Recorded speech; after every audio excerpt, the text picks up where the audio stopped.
se siva lo usista se awale pai mea ika kumai lunga e pai lau siva Fapaku I mai le musika e se siva mai lo sista se awale pai mea ika kumai lunga e pai lau siva Lue, lue, lue lo sista Lue, lue, fai au vita Lue, lue, lue lo sista Lue, lue, fai au vita 1, 2, 3, 4, 1, 2, 3. I know you want me, you know I want ya.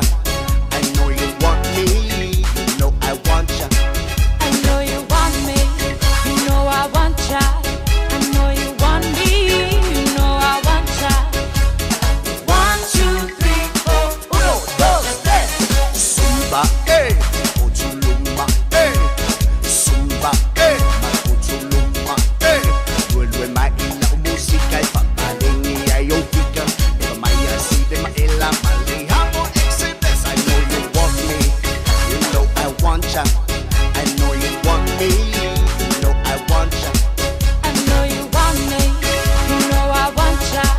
I know you want me, you know I want ya. 1, 2, 3, 4, 1, 2, 3. Papalengi mai suma sole, la pile se fa mole mole. Awa e uma e folo fa ua ngai uma ole pole sika ua. Lue mai pa mai sau pika ya ela le oi ua ole lenga. Eva ya tu e misi ma painga, chipo ma pen lua pai au fainga. 1, 2, 3, 4, 1, 2, 3. I know you want me, you know I want ya. I know you want me, you know I want ya. I know you want me, you know I want ya. I know you want me, you know I want ya. 1, 2, 3, 4, 1, 2, 3. Nalo fa Samoa wa ule ne yokas futialu awal suia ngila wa le kio aeva eva mai ina se fudu lima iva kolu amo radio Samoa bevela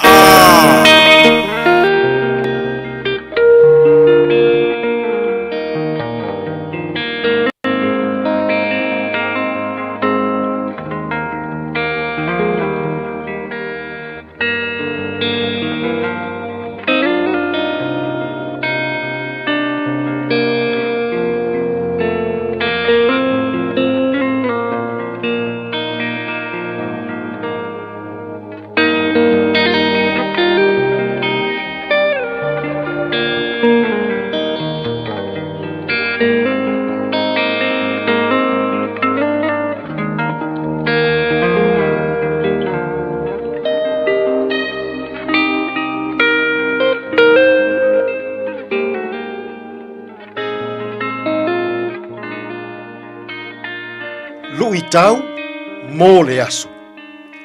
Fa'atua fa'ale o ngalua. Lukewarm faith. Fa'alinga lona mata upu e tolu a o lona fuai upu e se fulu ma le fa. Ia e tusi foi i le angelu o le e ka le sia i lao tikaia. O mea nei ua fai mai ai le amene. O le moli mau moni ma le faa maoni. O le amatanga o mea na fai e le atua. Faa tua, faa le o ngalua. Lukewarm faith. O le eka le sia i lao tikaia. O se eka le sia i tamao a inga tele i mea tautupe, ma mea tō tino. A ua avea lona tamao a inga i tupe ma mea tō tino. E fai ma whaapongai, o lona mativa whaaleanganga. O le eka le sia le nei, ua te tele i ai, tala Yesu e le manaia. Fai mai Yesu i a lautikaia. Wa e whaamau a lunga i lou tamao a inga. Wa e whaasausili e te le mativa i se mea. Wa avea au tupe ma au mea tōtino. Wa e se e ti ai ma e le iloa ina le atua. Ma le isi o uso a tangata. Fai mai Yesu, lau tikaia. Ua e le maalili. Ua e le vevela. Ai ua e faale o ngalua. O leo langa faale o ngalua. E taitutusa ma leo langa faa afa. Le mautonu ma le mautinoa. Fai mai Yesu ia lau tikaia. O oe lava o le malaia. Wa e mativa faalea nganga. Wa e pangatia faalea nganga. Wa e ta waso faalea nganga. Wa e le lava lava faalea nganga. Le fautuanga Yesu ia lau tikaia. Lau tikaia. Ia vave nei ona e salamo. Awa a le ai. E vave ona o luai atu oe i fafo. Mai lo umutu. Samoa ai. Ilo tātou tautua ai to tonu o e kālesia. Ne i o tātou se e tia i tupe. O mea tō tino ma a seta. Ae maua ai tātou. I le ola faale o ngalua. E mana o Yesu. I lana e kālesia. A maalili. Ia matua i maalili. A vevela. Ia matua i vevela. Ai aua le faale o ngalua. E le anga. Le ola faale o ngalua. Aua fai mai Yesu.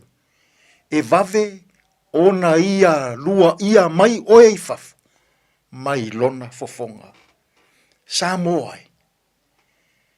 Ele lei le maalili. Ia matua i maalili.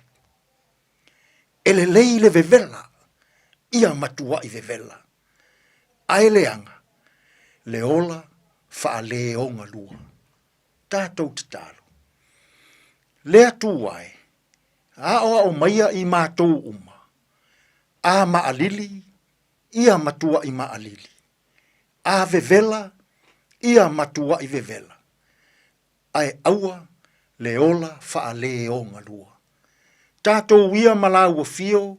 Ia mātou fe au mga aluenga. O le ne yaso. E tonu malelei ai mea uma. Lou lava suafa Yesu ua mātou te talo atu ai nei. Amene.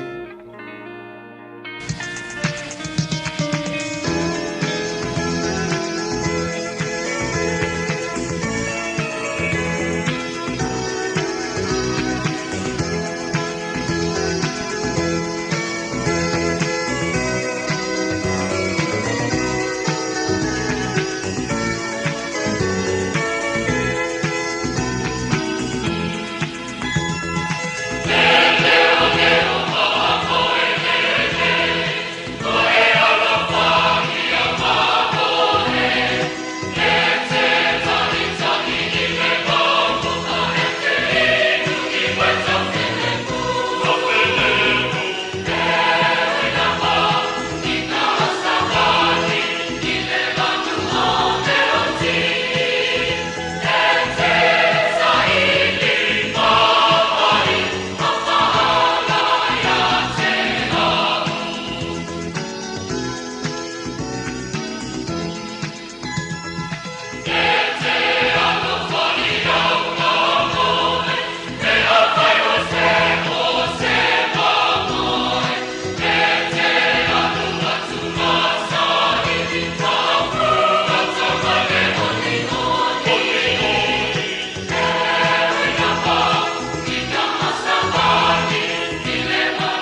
Se pōmari le CCJS mai panga tongo. Leo ma moe le lei. Pamai atu wai le tātou porklame lui tau. Tupena ina le sunga le papengainga, ia e sone ngāpa, ma no papatai le sunga le papengainga. Tupena ina le lei porklame se ponga poi. I le aso a tai au, pe au dia le anga le lei mai o lo tātou tua. Le ua tasi le minuto u te ele tuna e tasi, se mai lau paponga I tātou tana I mai panua. Malo soy fua, ol si Fofoga Samoa, Radio Samoa, tasi lima iwa tolu a mo, se kia Radio Samoa.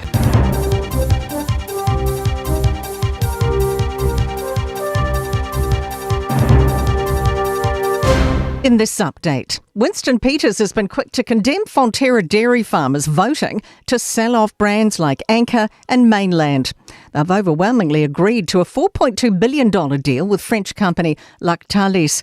New Zealand First Leader has called it utter madness, economic self-sabotage, and outrageous, short-sighted sugar hit, giving away New Zealand's added value.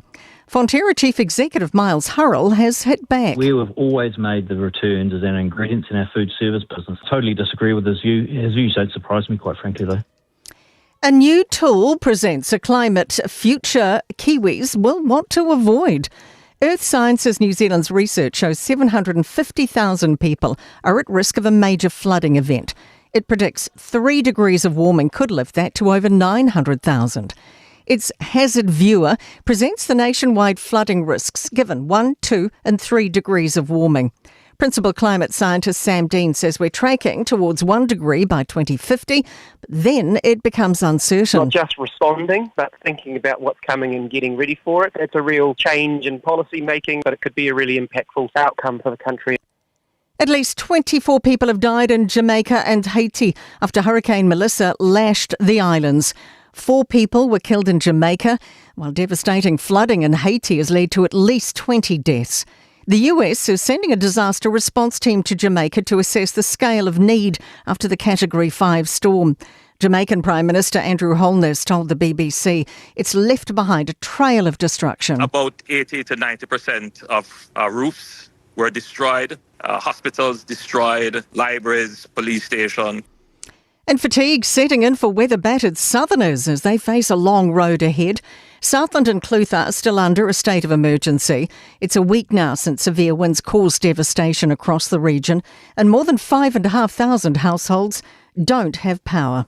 That's news. In sport, Football Ferns midfielder Annalie Longo wants to see her team take the fight to the United States in this afternoon's friendly in Kansas City. New Zealand's winless on the North American tour following 2 defeats against Mexico. Longo says the Ferns will need to weather the storm should the Americans get the edge in the possession battle. It's learning to kind of enjoy those moments, enjoy defending, and then when we get opportunities, we have to be really brave. Want to get on the ball, want to go 1v1. And the match has just kicked off. One of the 2 locally trained horses in contention to race Tuesday's Melbourne Cup has been withdrawn. Racing Victoria's confirmed Mark Twain won't feature. We're leaving Auckland Cup winner Trav as the only potential starter. And that is sport. Hey, hey, oh.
E maua le malusi anga I mea ai tau mafa, I oe, mo oe malau ainga. A wai le fai tau wafe o tangata anu au kilani, o lato I oe atu, I le whaonga ina o le tosu wafe o tone o mea ai totoe. Mea ai e leto e whaonga ina, e mawai sa malusi anga fau ma le mama, mawai le elitise, I mauta malawa.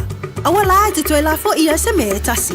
All together Auckland, Tamaki, Turuki. O fia maua sau ta vale po sau piki apu. Ai tong ta I vaiaso, lua vaiaso, pe ta I masina. O le sleek cars o le a maua ai le fisosoani. Ua ta pena le au whainga ruenga a le sleek cars, mo oe malo a inga. Aua e te popole I se mea e tasi.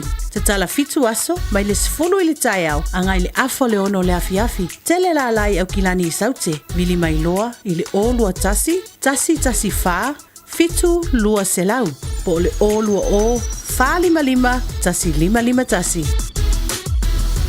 Alofa lava au te roa. O le tala fia, ua whai te nei tausanga mai le ona sifulu lima sifulu wal tausanga le matua le soifua. Ua wha tino I nai polo kalambe o siaki ma wha atonga au po tau whale manawa. E le eise ngā luenga tele te whaia. E au lia lo le lima sifulu walu le lima iwa tausanga le matua o lo soifua. O le a lafo fua atu I lau pusa meli, ia le pusa, mosu e suenga ma wha atonga au ma tau whale manawa. Ma wha amanui atu lo waso whanau. Ai o le vaenga e le leiai, o le a mo fua pusa, ma mea whai ngā luenga mo le whatinei no ia wha ata ma suenga e tailua tausanga malafu atu. Se I o ina e au lia, e fitus fu lima tausanga le matua o lo soifua. A vave iloa, ma mau e suenga, ma wha ata o ngā au po tau whale manawa le ka nese le amatanga. E ma whai o na tonga whatia ma le manuia. E le aise tongi, e vave ma whai ngofie. O suenga ma wha ata o ngā au po tau whale manawa. I ma whai o na wha sao ina I ola. A mau alola pusa, whailoa. 24 hours a day, 7 days a week. Radio Samoa streaming live on www.radiosamoa.co.nz. Nami tula mai lu sululua mi lute wate le tula tasi i le tautua le Radio Samoa sulima e watolu a mo programe o le Aoauli ma Fofogamua. Ea, ma taito le ukula ia kunu po. Ea o lo tutu ngia po i ia le talinga ia Fofogamua. Taitonu lama stai o luma whaawa wina ia lana tautua. Alo pātu uso. Taitonu olo mrien mano le tātou tunu. Nau pa ponga mano le tātou tunu. Au nātou tātou tala i vai panua i le ngana peretania. Ia mai se o nisi o tātou whasalonga whapi sinisi. Apa le tula tasi ia o la whapena o na au nātou tātou programe a reto leola. Te pena ina pāsta la paela kompa. Ia tātou fia le upo leola. Ia oi. So steina te pāponga o whalonga fia. Mesua manie ta ia lailo so i fua. No tātou bola pa le nganga. Ea anga e tfo ile anga i nisi o silanga. Whasalonga whapi sinisi. Tāne tūlai noa, mnau tātou tala i vai whanua. Au ni ngalo tātou proklame ma a tis ma peo le tautua le Auckland South Immigration Consultants pe a spulu lima po le. Ioi, whai le sulu noa mingu kei le noa. Ia, on whangasolo leo tātou proklame si ia pa ia lama le tūlai wha. Ia, sui alin fōa e le pionga ale a taua sabea Al Harrington. Tau te mafuta se e pa ia poi ia se taimi o le afiafi. Ai toi whatalopa atu le tautua le Radio Samoa su lima e batolu a mo le atoro tātou tunu au kilani manu tūtua oi tālopa lava. Mnatu olo o so long moni au por kalame a mese o le tāpua inga i tu asinsina a lopa tele atu mo o tau. Iai le lofo le lii malana wha mano longa ia te o tau. Ia mō pelo tō soi fuaturo ia wātofi o lo o tō ngānu nui ai. Lau whengarunga tu tōpia rea tua māno tā pena tō no lo mria lava tō vina e kāne sia lo tau suina le vai o soi fua. Ia walamani a nganga ia ina mō ia malona mālo manuia. Ia sungai whā pia ngainga ia mō lātu paritua. Ia mesfoi sungai tō ina paritua. Tau simtangan venga. Ia pionga i sea. Paritua ia mai lato umalava. So e pionga i pātele te mai tai sā. O lava o taitai o lapu mā moe. Pa manuia le atua. Tu maunan pa unga ia te o tau. Ina ia anu mane mana le upo le ola. Tātou fia talia o le sulu i o tātou vai. O le māmalama i o tātou wana. O le apo i. O pasi silanga le ngā tu nei. O le penga pako e lau tala na fia. O le kānesa o le manamba. O le tele o isi e pe e fefefe fai. Ia, e le a fia matangi e pa lau tele pe a mō tātou. Mā u mai tātou uma. Pa penga pola penga ruenga le radio. Samoa. E le au ngara pa mānosi. O le tele labo. Ia, au papikai po ia u i nei au o nanga po i malatou fa maoni. E le uma. E le o momoe latou fo i tautua matabela. E le sent mai mai a fa manatu mai. A mai lau ke o kusi. Ia, mai lau ke o kusi ke lera nga, lau mea nofar nga. Ia, pa lama isi o kako ia o ke le ama a mai. E koe remind mai fo i latou. O le alo lofa. O le alo lofa mo so i fo mano loin. A we ke... O te whiwhi ke uwape me o mo o le ale ngase. A moa tauna i o ngā la pa Yesu so e ngama tonga pitinga o lo so i fua mano loin. A pa pēla e sau pa ia ba kua uesa an mea ngala o ia. Lenga o palonga ia o mai ele pa sisilanga len pa sa longa le lunga tātou Radio Samoa o le ka nesa o le manapa. E leila le mai longa e lo le a pa peke le o manala mai tu lo i le whainga e wae mwhai ang whaingo pie whai oe i tono lo mauta po lo lau a pa pēla e kau whainkai po le kau whaano pe sasi e lo whingaro. Ia wala tau. Anu sao i o le family doctor so sangiak ia sa nurse ia oe ia mo le whainga o le siakiringa ia ele o mea ngānu ai mō mai ia oe po koru e vai aso e kaunga maua le viso da pia ngal bibi iam whapatai le atua o le whamanosi ngā mō tātou umalama le kau po le whawhewhewhewe pai le ia le suenga ngā o le teste o le ngasi e fo le o le kāne son manamba manangang pa no ia le pamano si ngā kaku o pai o le ale mea mai ia ngai pai fua me e le se me kau pole pe kongi lima se la ua pe lima se la ka la pai ela le ai pai ngā pa tai mi ia le li o no o nanga po so fua mano loina ia o le so ani mo tatou malava ia famnia po ia i latou anga le famnia ia latou malava pa ia ngā benga lei, pa ia maurona me inga. Whatalawatu, au whionga le pule kau samaanga, kalama, ai ngā mau marpatu ia mai, mahano lama pātai, silo nai manuia mai o lua, lopa tele atu mo roma no poano, ia,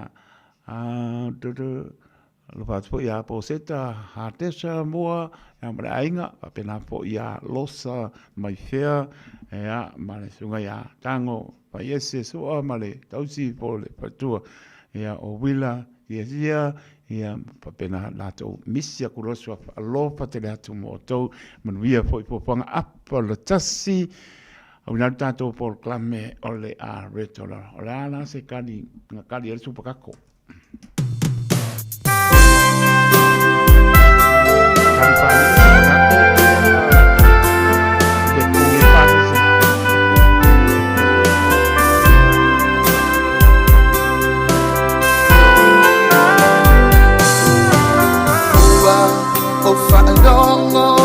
Esai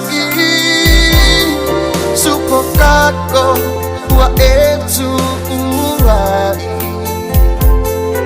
ai omata lavanei e fesangai e avetusi ia sota itasi wa banga ayo ulangona le poto Solomona ole umi na le tu Italia tu ai wa fa i mea ai ele oa se ave tu si se uso tatele otoelaiti se fa se a i falawa ai momoli i la pepa o alofa ele o a useta mai titi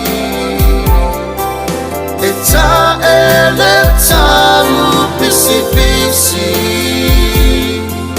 o la ta mafutanga Taru ile langi o samani efe tausiani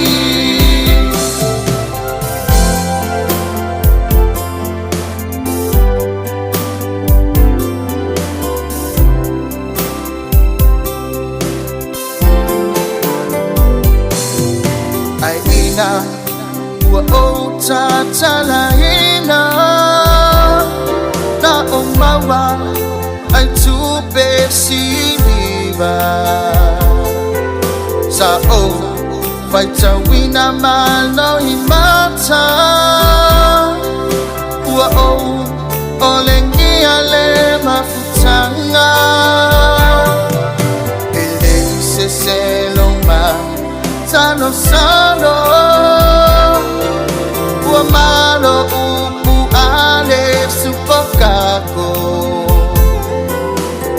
ai se tala le ana ofai e malo la vale si pai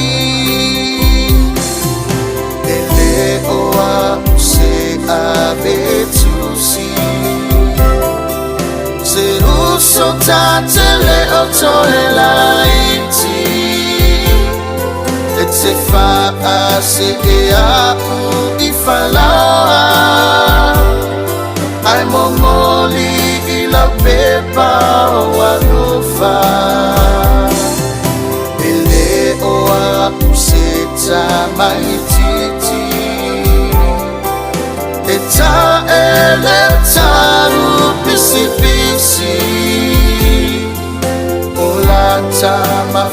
mafutanga e tau I le langi o usamani e whetau siani Usoi e moni e le o lau saini lea Malau tusi e le whape Le lololo ula ngona e mamoli e upu suamani E sufina le loto le tausara Ia vama Ai malie a whenoa lo fina ngalo A tono o le awa tole maturu pala O le tamma o Samoa na ngalo Whaama ngalo le awe tusi Mai I le ta ele o lo loto E lafu a tamma se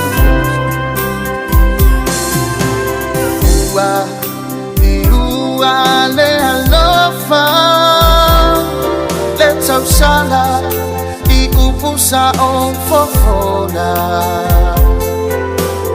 O te mana o I se toa ese E vivini I lo ulau ele Foi au le sufokako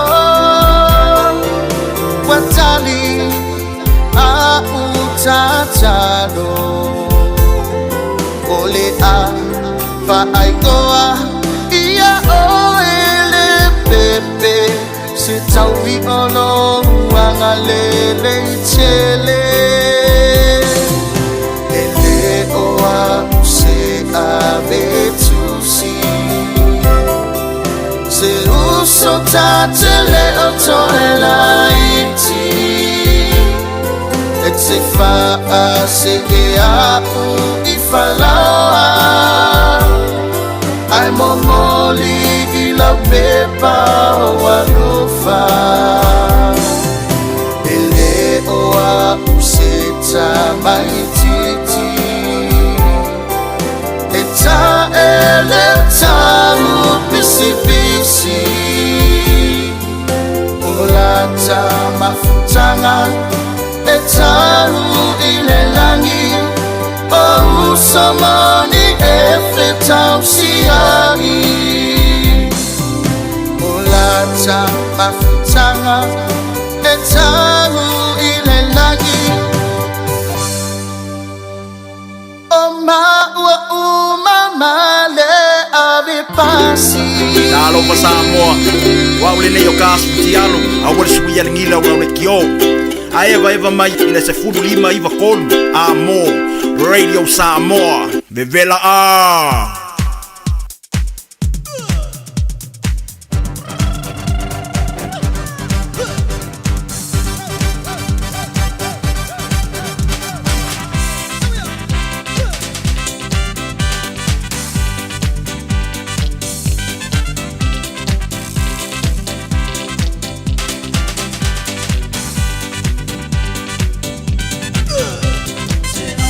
Se awa, se vai vai tama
mali e uma e vanga so fifiari e awa se ua pula bala fica sama sasao ele lei foi liba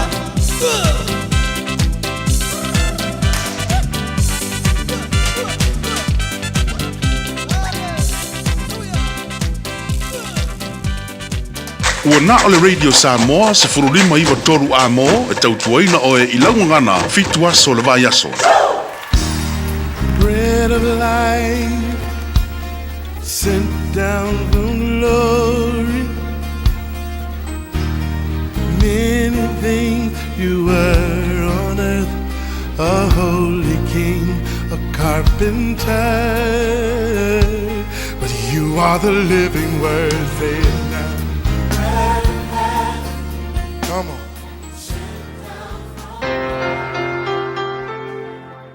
Au te whawhiloa I tātou tunu ia I le nei fo yaso I le nofo le tua ma lo so I fua manuia I tātou tunu te oe mo whai o na whatasi ma mai moa ma whafonga I tātou pol kalame nei o le areto leola o le isaia mua mua whau bisfuru valu e whapea o lo whapea mai o Iova o mai ia I nā tātou filifili ia e ui lava ina pei o le ofu mua o tau angasala.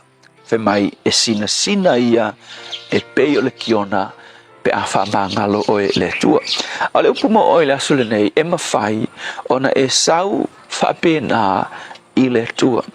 E tele tangata e manatu I lantou se ilonga e sui mua o latou bolanga.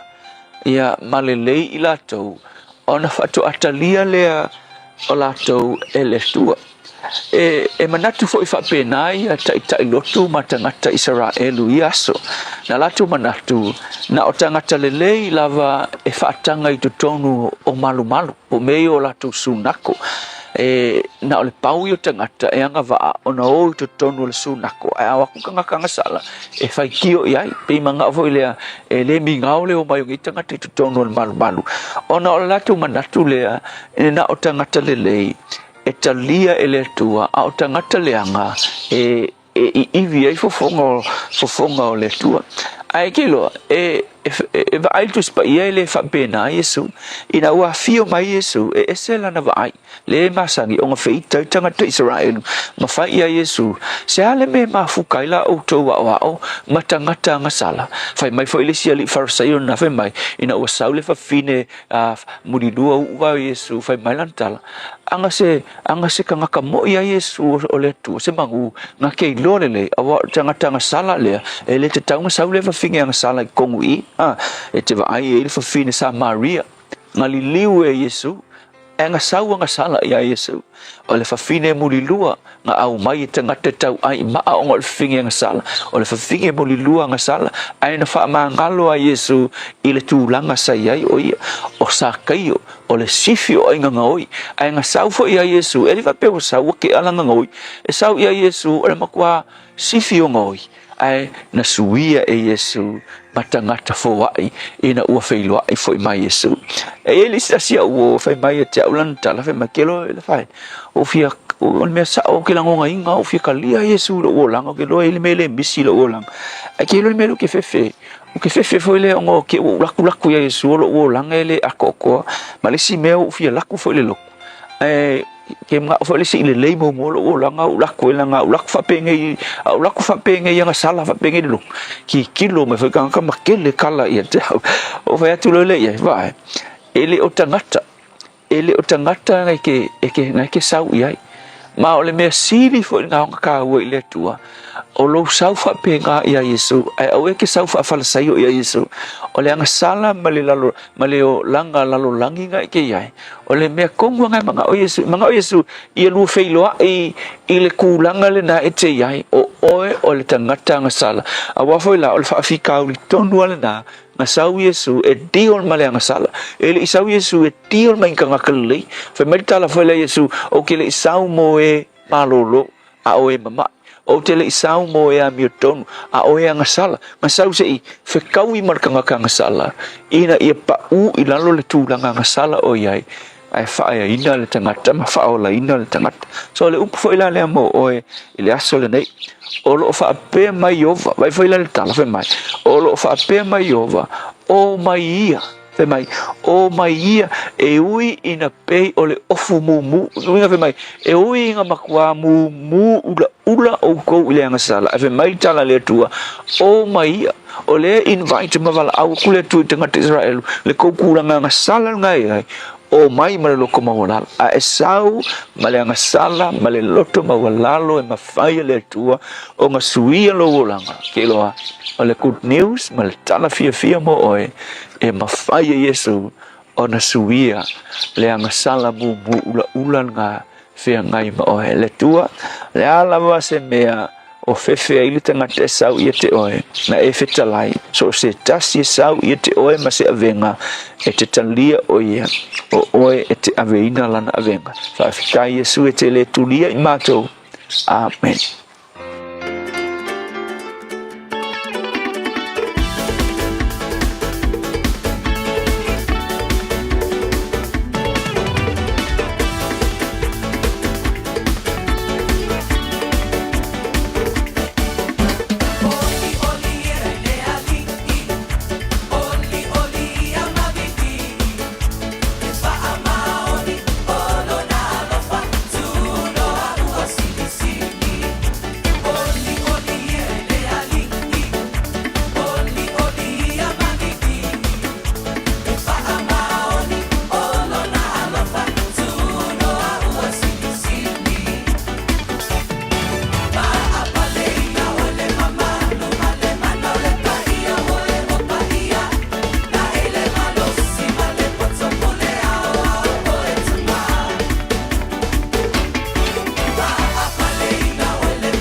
Orioria i le i si whakamani aleluia o September o tau.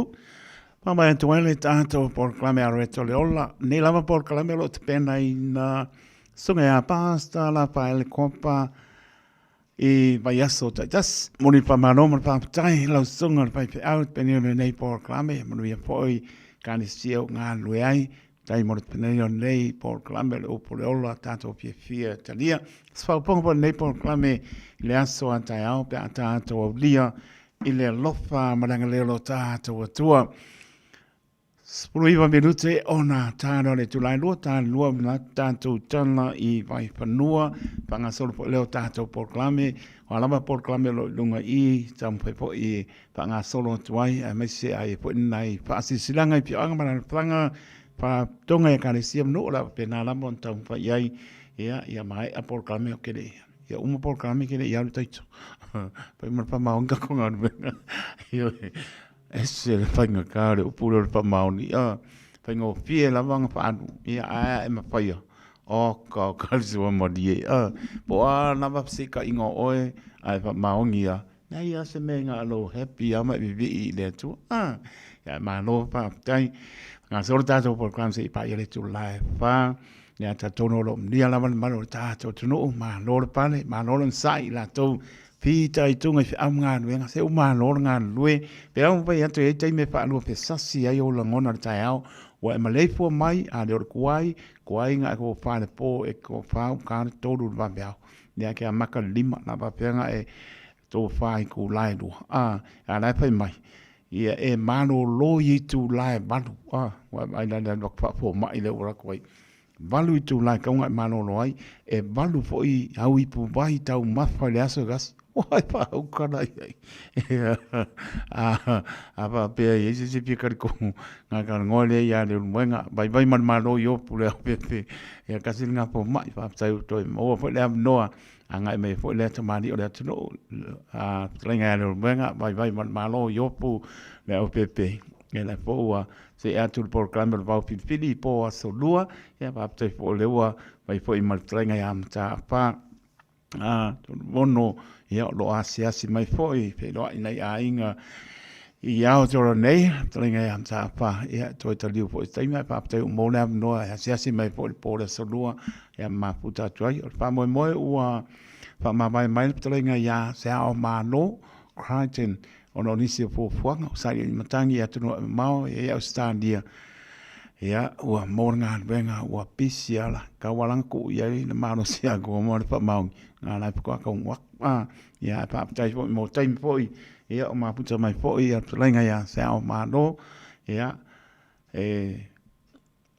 pai foi lona sao tona programa ba pili ia pa ia so ane ni ia ta tonu le o ia lenga lo po lenga ia asiama ia ma lenga ia bai ma no ia pa toi foi mta pa ia lona no la mai toi foi mai ia pa tai mai pa so ia ta pio la o mai ale lei ia mata ngo fia foi ta la samo ia pa pena po ia va tu o mai ia pa mai se le o verga ia ta tonua ta to wo ta la samo pa tai malo le tonu tu lo to mo le po lo ia malo io le tonu la na fa so I po so lo mata ngo fia a nga po mo isi po la bo ia tu pulanga pa ia ia mes foi o tato tangata e le anga no pa mano pa tai pola na so lua po na va so mo ia na pa to nai po ka men na pa pili we swinga e no pa se mai tenga le mwenga bai mano yo pu le pepe pa tal pa tu ma pa se po pa tau mra inga pa tai tu pito ta mita lo longa ia mano la pa tai ia pa tu ia pa le opa ki tonga ba ai tu te pa niko ia mano lava tua para opa mano mapta mai ia pepe ake mano au pito o fatu I kainga ua mama pa pe koe au wono ke ia ke I pa pe ai pa pe le fu te pa ko ngas ko mai ki ia nga la nga sau dunga I ku de ko Virginia dan how o I mano pa tai mano lava le mapta mai ia ta lova po ia ate nai ia pa tai mapta mai ia sunga ia soa e mosi vil fiti man pa toia Maria ia ma no poalo ma no so le pesa mano longa ko i ko a makalonga venga ia no patu mo lua so ma patu a Maria ma no poalo ma ro ma mai mi ngan venga o le afi mai ana i pes senga ia patu lang mai foi ia se vai pola po se si por clame po nei fasi sidanga ia watu tale tu lai lua pa ponga i tatu tala i vai panua lau so ama kano fai manu lua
Masiva fa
little boy, break your heart. If you wanna have fun, then we party real hard. If you wanna take shot, then you better take shot. Cause 1, 2, 3 into the 4. Man's feet as a daddy like Yankee. Never angry like Sid but Andy. Better please me like Cardi B. Yeah, summer sunset, shawty fine, what a stunner. Looking good on the beach, fire than Moana. Princess like Diana, crazy for you like Madonna. Girl, I want the true love, Johnny and Mahana. Step in the ring now, let me swing. Late night talks, that's hotline bling.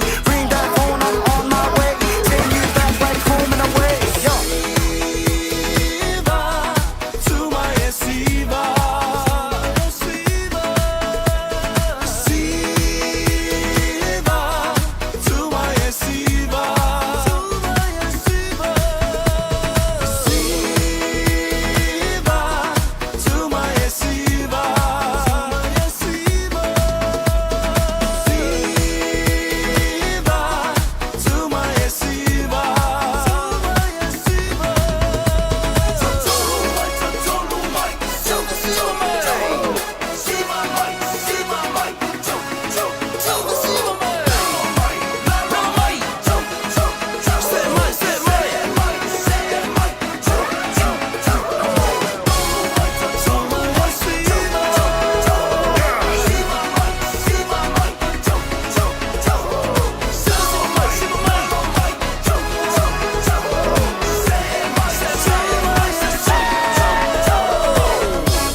pia inai oe iana musika Musika mali e Musika ileva Pate ailo vai vai mai au maluena Vai ai au fika Nei soita Esa wia wa upia wa ai atu wa siva Eva eva mai la ia Le au pa i mai o tara Wait to see o malake Chick helena wa okay Eva eva mai la ia Pule lava o i lau fika Avea lava o le musika E mapu ai o tina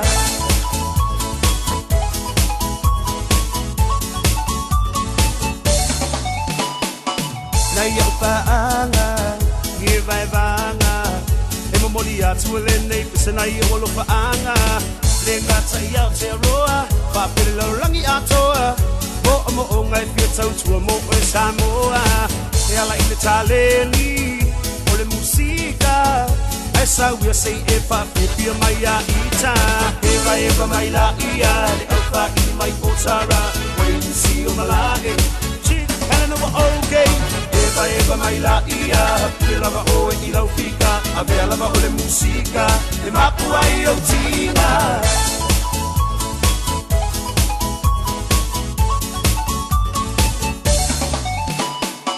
Ema mai i le mapu I tinga Papia pia inai o e iana musika Musika mali e Musika ileva Pate ailo vai vai mai au aluena Vai ai au fika Nei soita Esa wia wa upia wa ai atu wa siva Eva eva mai la ia Le au pa i mai o tara Wait to see o malake Chick helena wa okay Eva eva mai la ia Pule lava o e i lau fika Avea lava o le musika E mapu ai au tina Se fai mai o le nei party E pa o le nei party Ai a se foi o le musika E pisa le na party Paski mai lo i le maku Oka oka e ua afu So mai lo ma le mix low So o singa o i lo wafu Se fai mai o le nei party E pa o le nei party Ai a se foi o le musika E pisa le na party Paski mai lo i le maku Oka oka e ua afu So mai lo ma le mix low So o singa o i lo wafu Eva eva mai la ia Le au pa i mai o tara Wait to see o malae Chick helena wa okay Eva eva mai la ia Pule lava o e i lau fika Avea lava o le musika E mapu ai o tina Eva eva mai la ia Le au pa i mai o tara Wait to see o malae Chick helena wa okay Eva eva mai la ia Pule lava o e i lau fika Avea lava o le musika E mapu ai o tina Tasilima i Vatolu Amo Radio Samoa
Samoa Waule nei o kasputi alu, awal suia lingila ura le kio. Aeva eva mai ina se fulu lima iwa kolu. Amo, Radio Samoa, Vevela a.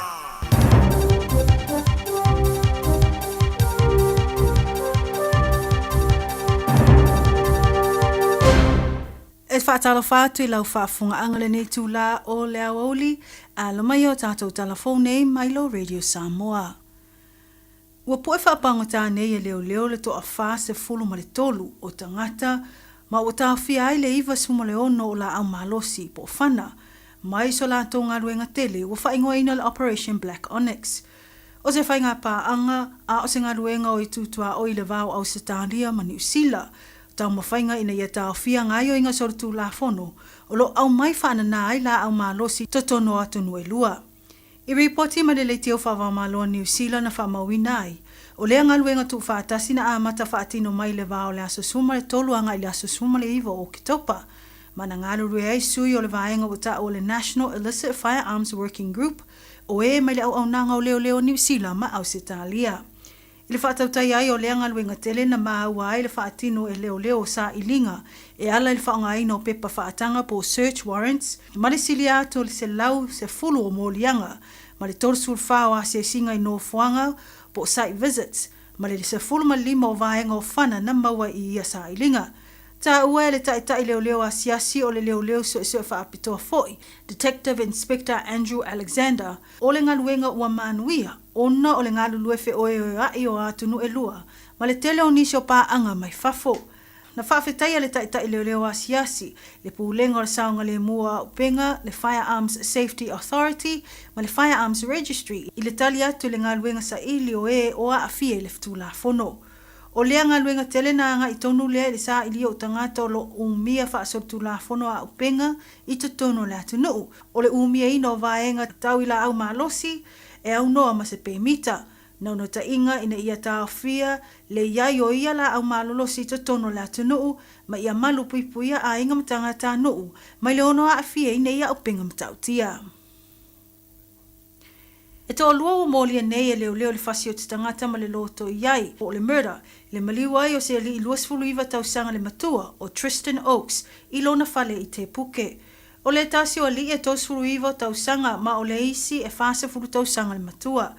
O le amata upuna lia e mai ina wali poti atu I leo le tu ina atu o se li I le whale mai, mani manuanga mai se la au malosi, po le afo le se fulu le taiao o le aso tō nai o le vai aso tāluai. O le tūngā tele o manu anga o lea li ina maliwai lava o ia I le taiao o le aso sā. Na whaasolo o loa so su engam sa ililinga le au nanga le mafua anga le mta upu, ma e tā o na whaasolo ngā luenga tau sa ilia leo ia li I ua mōlia nei. O le atu lai la ua I lumo le whaamsinonga I tauranga I le nei vaiaso e tali I o la mōlianga. Ua whaafetai le au nanga leo tangata lautele mō le feso soani e tu sa I malea mta upu. Inisio tala, au whaasolo pēa le tu ina mai o whaamtalanga whaamaumaunga le soifua maloloina, e tu sai le maua o tangata ua awhia le mi sela I tono le atunu e pe o na iai Wellingtone, a o lea wafisili ngia e nisio mātua, pe aise a e le mawhai ei o na whai ni tui pui pui o whanawiti, e lalo I fole tasi tausanga le matua, se I vangana ai o le amalanga atu I fafo. O popo lenga nei mātua I le awhiai o lato whanau, ai le o ave I aile whaamuamua ma le whaamamafa le soifua maloloina. Tali le au nanga o le soifua maloloina New Zealand le Health New Zealand, e le I o New Zealand le tūlanga maale ale, po o se tūlanga pangatia e ono mo o mia aile te tau o na whailo o ni tui pui pui o pepe po whanawiti. Whaalia le tasi o tina mai loa hat, e le I mawhai o na whai se tui pui pui I whale mai, mo si o na alo e lima masina le matua, ai o atu le lua se lau ono se fulu le tau e whai ai le tui pui pui o le MMR I le whale mai tuma o ti po le private doctor. E ui se taungata e na whai loa e lea tina, na whia whai a lava, o na o le umio na whaatatali le se fulu lua masina, whaato a whai ai le tui pui pui. O le manmanunga o lea tina I le soifua ma le olo o siana tama, ina ne ia a fia I le misela. Whaalia e le tasi o sina e le Italia e lana fō mai po le family doctor, le talo sanga mo le whai ai o le tui pui pui a siana tama le fitu masina le matua, ma o le tali na tu ina atu e na o e po whanau o loo wha amoe moe e whai malanga atu I fafo ma le atu nuu e mawhai o na whai atu I pui pui. Ono ia tūlanga wa whailoa ai to telo mātua e le ai se va ai mamao fuafanga mta iala au onanga le soifo malaluina. Ai mai se le tanga i tūlanga le pepesi le whaamai i te tonu o New Zealand. Mai tala mulmuli o le tai aona le ilana va ai ai i lunga o peng te whailangi. Le motu si ai o le telo nisio au onanga a matanga wenga o le atunu. Ono se afianga i fisota inga whaatnei o na po i le laulangi. Vaenga ua whaingoina major Microsoft Azure outage. Pei ona wa ai le telo i tu lau o mtanga luenga ma au nanga ua le ola. Mō tanga tolo o fia maua le tele o ia au nanga. O nisio o nanga o fia ai le Air New Zealand's boarding and payment system. O le i tu lau o le Parliament New Zealand au nanga a leo leo. Whaapele i tu lau o le Auckland Transport. I atunu e mamaolo o whaamawina le a fio o le malaiva alele e Heathrow Airport, Minecraft, Asda. Ma le whale o le Starbucks i Amerika. Whamawina le ngalulue ai o le toatelo insinia le Microsoft e tamo whai e tali i le a fianga. O nisio i tu launa whamawina le amata whai o ngaluenga whaaleleia mai le vaveao o le taia o ane le la. Ta ue reporti e whai tau wafe tangata e whaongaina le Microsoft na whaafiso tai atu i ofisa SS o na o ia a fianga. Tātou telefona mo le nei tū la whaafitai whaafonga mai. Ua na o le Radio Samoa se furulima iwa toru a mo e tautuaina o e ilaungangana fitu aso le vai aso.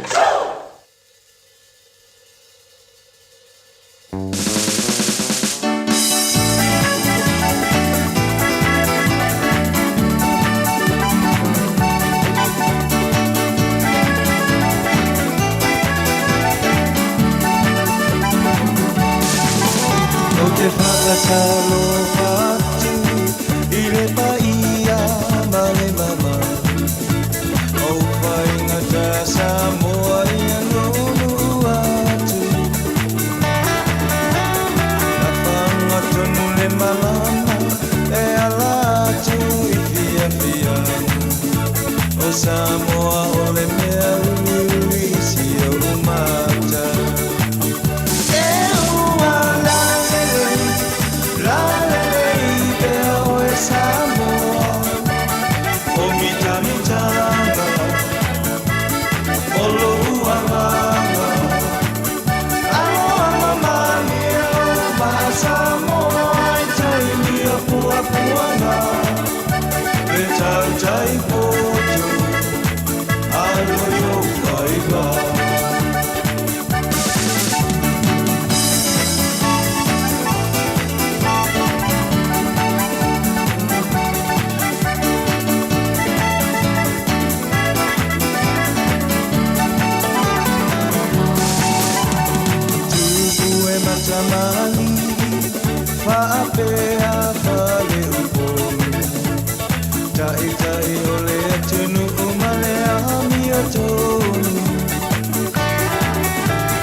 se tau tau tau le millennium of ole nei ua amata e ua la le pera o e Samoa o mita mitana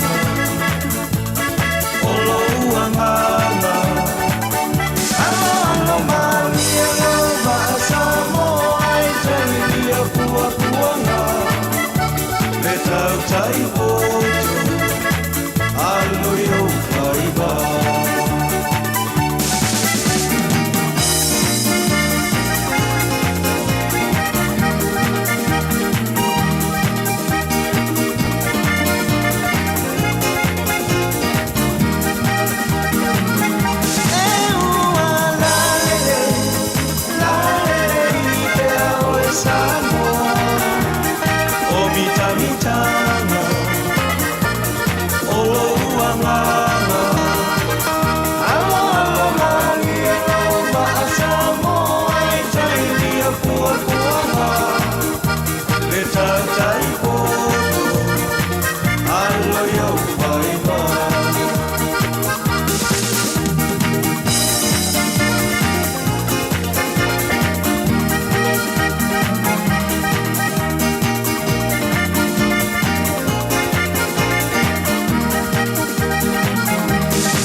sila sila le tala lele ia whaasa o loto ina toe fuata i masala mo ua lata mai o le malo ua sanya Yesu mo na so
Se kong maria o le 5 stars to lima la le pe o Samoa.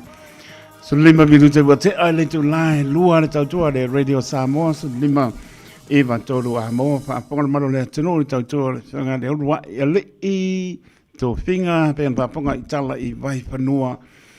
Ya wala mana pa ponga ta pa I mai si le pia fo I me tupu ma me o umana tupu. Ma meo le atu tupu. Wala ma le anu numa por klame na lau whaponga mani tau tua le Radio Samoa. Mori whamaroma le whaputai le urua eri. Whaponga po ne tala si taimi o iluma.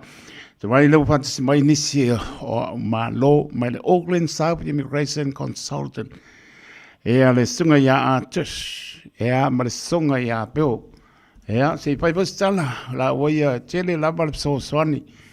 Ilo tātou tunu ia mese lava me tau immigration. Ia la fa matala po ela o tulanga o malava e mo mi ai foi ya mai se ola ngai mai Samoa e amale toe a fa o wina fa la utelina o le to mai ia manga ba vo tunu ne kinani ia si ai foi lunga ia wa tele foi nisi o tangata pe wanga ina Australia ia ma nisi o tunu o le langi ona ua pale tonu o le tongi wages or low wages for le ia le wa laina fa pe atu ia lo tom pai po nei te mali ia ko train ia mato e no ma vai po im tom pai mo wa tongi mo lunga nisi e le au professional high skills I tulang va pena ia ana pa tala mai pe ia le wa mai ia ko mai we are ko mai le kama Artis and Bill, good afternoon. Welcome on the program. How are you guys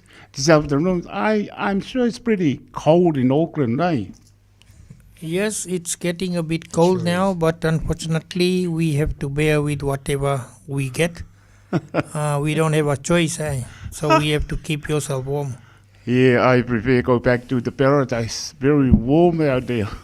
Well, good afternoon to you, Tito, and all your listeners. And you're right, it feels like winter's come back again when you walk outside. I think not for me, for you, Bill. You get used to you born in New Zealand anyway. Yeah, well. Me and I'm just from India and from Samoa, so it's different. I try to adjust the weather at the moment, Bill. Yes, you just got to adjust. But summer can't be too far away. You guys, what time do you guys start this morning? Early birds or just come on? We started around 11, 12. So you finished for the day? Well, no, we work late. We work till 8 o'clock. We start late, but we work late. Well, all the best. And I think this is my first question. It's an easy question for you guys today. And why will New Zealand continue to depend on the immigration for the foreseeable future, Adesh? Over the past 5-10 years, we see that there's a lot of exodus of New Zealanders moving to Australia and other countries.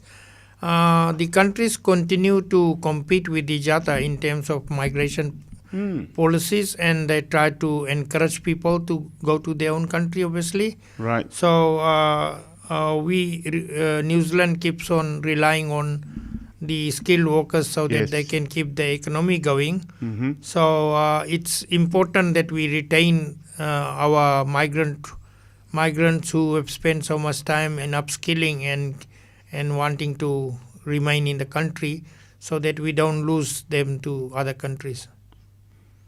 Very good, Tish. Bill, any ads on it? Well, I think Tish is quite right. I mean, the main problem we've got at the moment is the amount of skilled people we lose is up to 200 people per day leaving New Zealand for Australia. Right. And not all of them are skilled people, but most of them are in one respect or another. And because we've got so many people coming and going in New Zealand, migration is important and will be for the near future, probably for the far future. Is the main reason? Sorry? What's the main reason why the people The main reason could be the other countries offer better work terms and conditions. Sometimes they provide money for relocation. Looking for high money. And probably the cost of living gets a little bit high in Auckland. If you know, most of the people want to continue to live in Auckland because of family reasons. However, when they want to start families and stuff, then they start thinking about the cost and all, and they decide to move. So most of the people use New Zealand as a stepping stone to moving to Australia and Canada and other countries. Right. Thanks, Tish and Bill. Ka pokon mano tātou tunu pēna mano whai atu ia. O le tene po tātou wanga atu Australia, ia mispo o nisi o tunu la langi aisea. Ia, mō mani. O leo lama le tongi ina o tātou I tonu o nisu nei, a le labo tau mwhai po I la le au nanga po ia I lātou ia atu sima peo tau mwhai e pai nisi tūlanga ina ia anu I lunga tutongi o tātou ina ia awane I whaoa mai e nisi o atunu o la langi pe o Australia, Amerika, ia pape nā nga ia tupo ia o tātou ngata o le ngata ia I tātou ia o nisi po I o atunu o lo pape nā la montu o New Zealand. More money. Just why will New Zealand continue to depend on immigration for the? I think that's, what should someone who wants to immigrate New Zealand to understand before arriving? They must actually understand that they are work ready in New Zealand.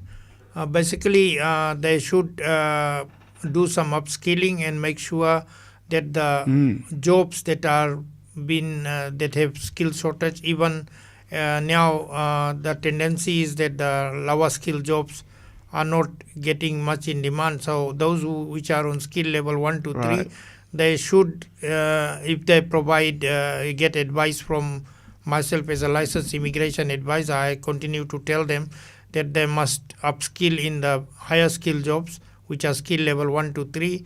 So they must take the education which eventually leads them a pathway to residency, example, welders and stuff. So that is particularly important so that they increase their chances of being employed in New Zealand. Well done. Thanks, Josh. Bill? Well, if at all possible, if Samoans could gain a skill of some sort, get work experience at some level in Samoa before they come down here.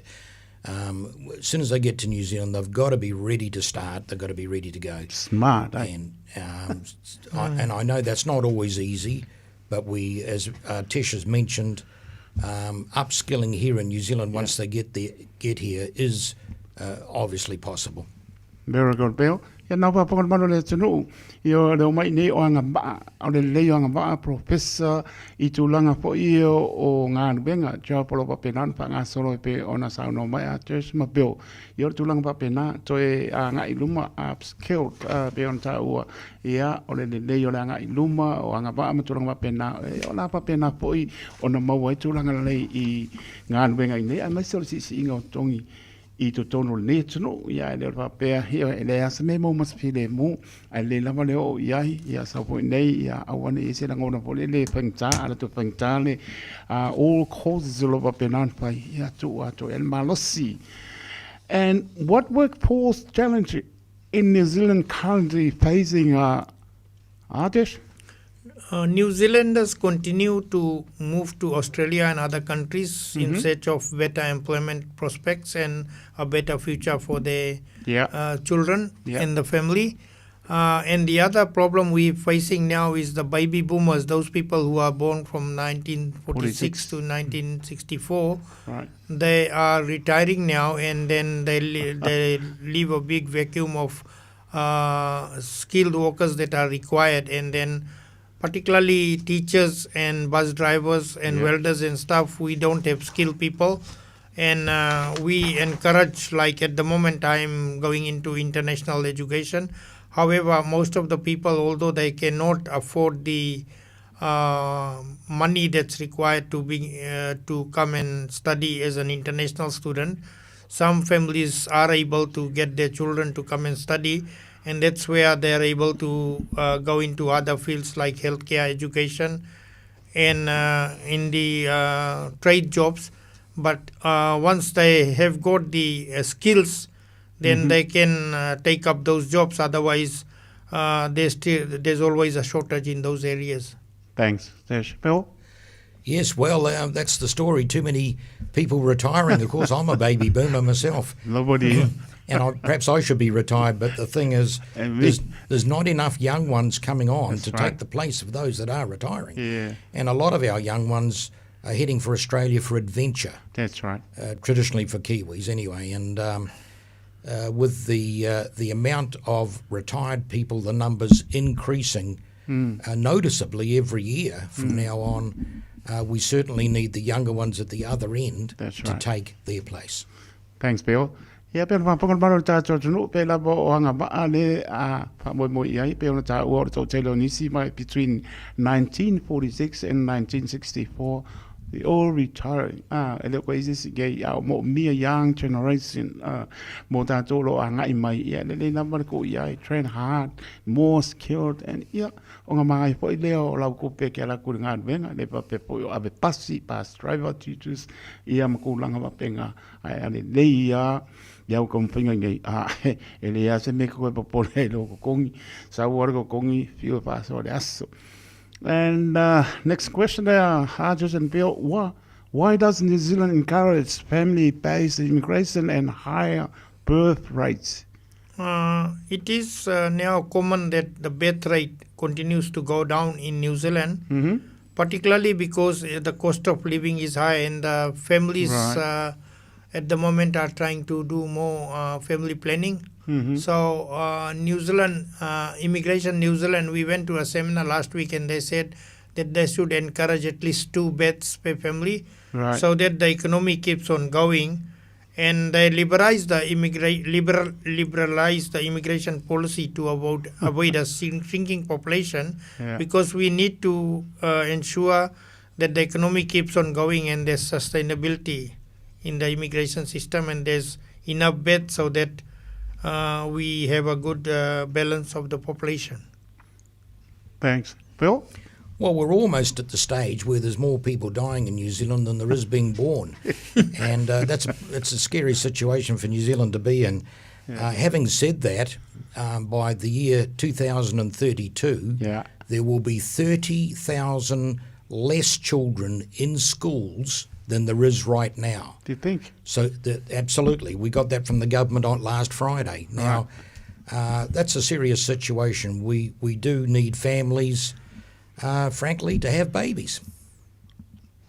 Thanks, Bill. I think that's true. Yeah, Bill, Paponga pēr mano tātou tunu i o tō telefo o nisi ua māne riu ia mai se o lo mo mia lama nisi po i lele e o mai pe ona tā ua i po i e pe o ma ate e o aku i 2036 o 37 ia na upa ponga mai iai e tōranga o iai ia e mai se po i nisi po o 11 māne riu nisi po e so i po mai maola mai nei ia o 11 māne riu aro mo mia lama tō telo i tātou upskill ia matulanga wa pena e leile o onga i nei train hard ia mo e foi leo to spasim tulanga wa pena ia no faingo fia po le la on so e ia nga wenga mo nga wenga ia me se o le high rate o le mo kongi matanga fie.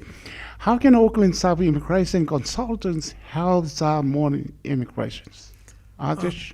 Auckland South Immigration Consultants assist them with their visa applications, which means from visitor to student to complex cases such as deportation and appeals. We ensure that we provide them with accurate immigration advice. Our company name, we will be changing it from tomorrow. We gonna be known as Auckland South Immigration and Education Consultants, particularly because from next year the international education will open up more. And there'll be more room for people to transition from education perspective to going into employment. There is always opportunities in New Zealand, so you'll have to target the right place, example, healthcare or welding or carpentry or whatever it is. We believe that there's a bright future in New Zealand for someone. So we try to make sure that the migration journey is a success. Very good, Artish. Bill? Well, I think Artish has covered that really well, but we do have the team in our business to help people with any visa situation. Papakora manu tātou tunu o le nau sau no po i a Artish po pio i tūlanga e smart i le tātou tangata i a meso tātou e anga i mai a le vora tam whai a suini si o no whanga ina i a mauti noa i a places po i e anga i e o tātou tangata e meso telefoni o la whai lot po e staimi i a meso la mo i lātou i o mai nei looking for a good future i atuno e mau pe fo o New Zealand leo mai fo tātou nei e le pape a kakeo mai sa ili matangi mai atuno e mau on tātou mai le tātou nofo kako mai kako pao le ai we looking for a good future even our family all our children e pape nga pe on ta ue artist ma well done yeah. Where can the people find more information or get in touch please? We are just 2 minutes walk from Manukau Westfield. Is that all? So we are opposite Manukau bus stand and the building is called M Central Building. Our building is Unit 101, 17 Putney Way, Manukau. You can easily find us through our website, which is www.isic.co.nz. My phone number is 021-168-7230. You can text me any time of the day or night. And we also got our 800 number, which is our 800-168-472. If I don't answer the phone, Bill will answer or someone from the office will answer, or I'll be sent a text message and then I'll call you. So we are very familiar with the location and everything. So at any time you want to, if I do not answer, please send me a text. Very good. Is that your cell phone 24 hours or just 9 hours? My cell phone is 24 hours. If my wife doesn't turn the phone off, I'm answering phones till 2 o'clock morning. You read my mind. That's why I'm asking, is that 24 hours? Otherwise, you're out of the house. I do go to play soccer and swimming and keep myself fit, which is important in my life. But I do make sure that I return the calls, so I check my messages whenever I have to. Even though if I'm in America or Canada playing soccer, I do answer the phone. Very good. And people do not know that I am traveling that time, but I just sometimes tell them if I have to. But usually I've got someone always there to back me up when I'm away. We got a someone speaking immigration assistant that always keeps me going. Very good. Will you want to comment on that? Well, I think a couple of things. I think. Sorry, I'm interrupting, Bill. I'm not checking on you. I'm not checking on you. Just Go, Bill. I was just going to say that Tesh is known to answer the phone right up until 2 o'clock in the morning, as he says, unless his wife turns the phone off. Yes. But our office is very easy to find because it's right opposite the bus station, the main bus station down at Manukau there in Putney. Before you leave this place, please, Artish and Bill, what's your encouragement? What should the Samoan community to do prepare for these opportunities? I personally feel that they should continue to do take advantage of any education that is provided. I don't think there's too much in Samoa, considering the financial stability and stuff. But I personally feel that they should develop themselves through their families into some community activities in New Zealand and see if there are some professional development opportunities that they can take advantage of, so that they can prepare themselves for the jobs that will be forthcoming in the next 2-3 years. Very good. For Samoan community, I think we should have something like they do it in Philippines. It's called TESDA, TESDA. Right. That where they can take some vocational courses and stuff and get some skilled work experience in their own country, because immigration next year in August 2025 will focus on skilled experience to get into residency. So they should continue to develop themselves into the profession they are in, example, carpenter, painter, panel beater, or welder. And once they are well prepared, then New Zealand will not have any hesitation in taking them into accredited employer work visa, and later on they can find a pathway to getting residency in New Zealand. Final words from you, Bill, please. Well, I think the older members of the Samoan community need to encourage the younger ones to be ambitious, remembering that New Zealand's economy will grow again. We're obviously in a little bit of a down at the moment, but it won't last. We will grow again, and there will be opportunities, and they need to be wide awake for those opportunities when they come along. Well done. Before you go, what's that 800 order number again, please, Artish? 0800 168 472. That's called 0800 Sweet 16, which I am. 0800 168 472. So you worry about your wife now, eh? Yeah. Anyway, thank you so much indeed. Thank you so much, Artish and Bill. I really appreciate it. One last thing, today they've announced that there'll be some new skill jobs that's going to come into skill level 1 to 3. We can't disclose everything about those things, but immigration is a very dynamic process. Things keep on changing, and we as advisors, we must be conversant with all the policies and stuff so that we can be in a position to provide accurate advice. Thank you very much for looking after us this year. Worries. You've been a joyful person. And regards to your friend Francis. Yes. Bill? Pray for him, please. Yes, yeah. Also, many thanks. Thank you from so me. much, It's been really Artish and Bill. God bless you guys and have a great afternoon. Look forward to see you in the near future. Yes. All right. You have a good day. Thank you. Thank Bye-bye. you. Bye-bye. Bye. Bye.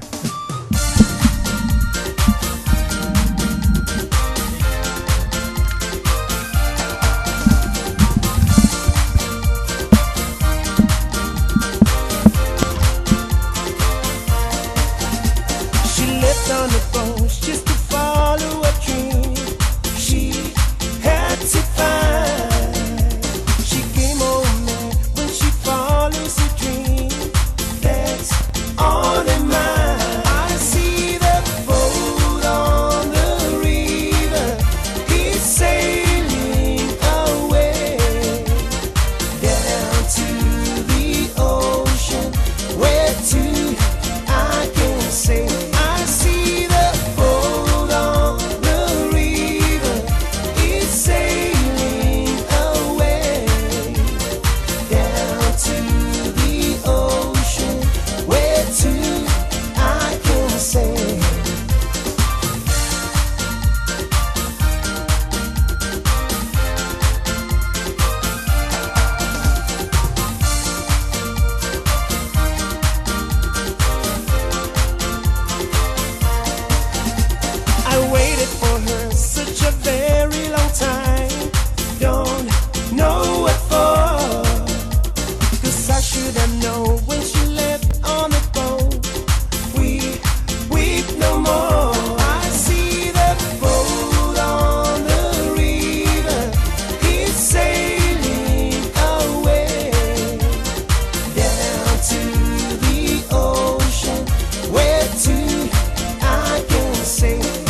hands on the sicky my bear. Put your hands up.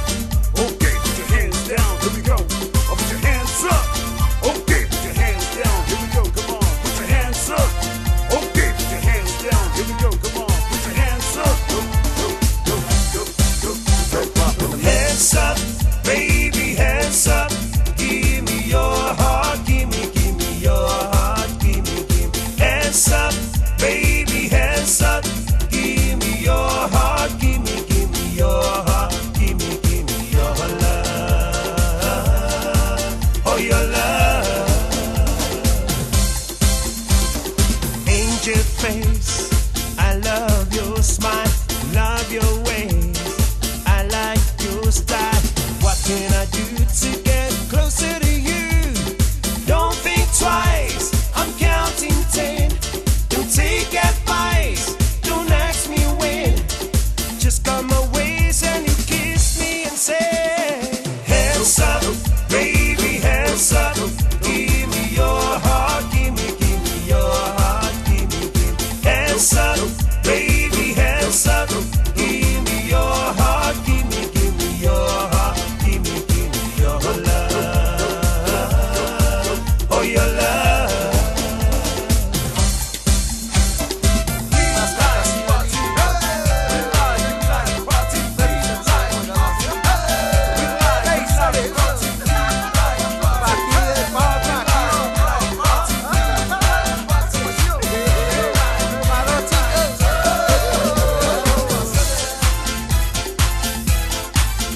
When the sun shines on the mountain and the night is on the run, it's a new day, it's a new way, and I fly up to the sun. I can feel the morning sunlight, I can smell the new morning, I can hear God's voices calling from a golden skies like way. Una paloma blanca, I'm just a bird in the sky. Una paloma blanca, over the mountain so high, where no one can say my freedom away. Once I had my share of losing, for they locked me on a chain. Yes, they tried to break my power, oh, I still can feel the pain.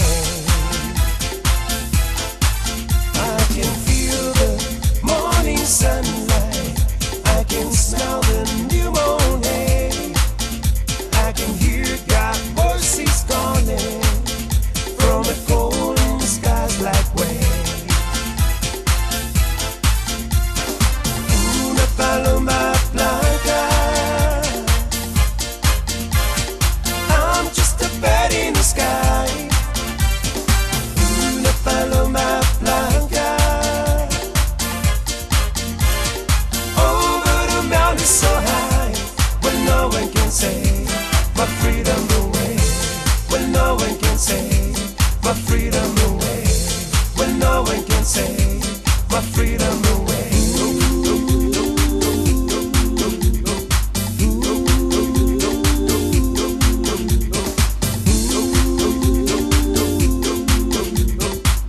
Okay, put your hands down. Here we go. Come on, put your hands up. Red Pop in the mix.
tui na tau matala le tunga mau Lau tiu te alongo mai ia o sa tu ai Papai ua o le lango Na taua tuai ua o le alofa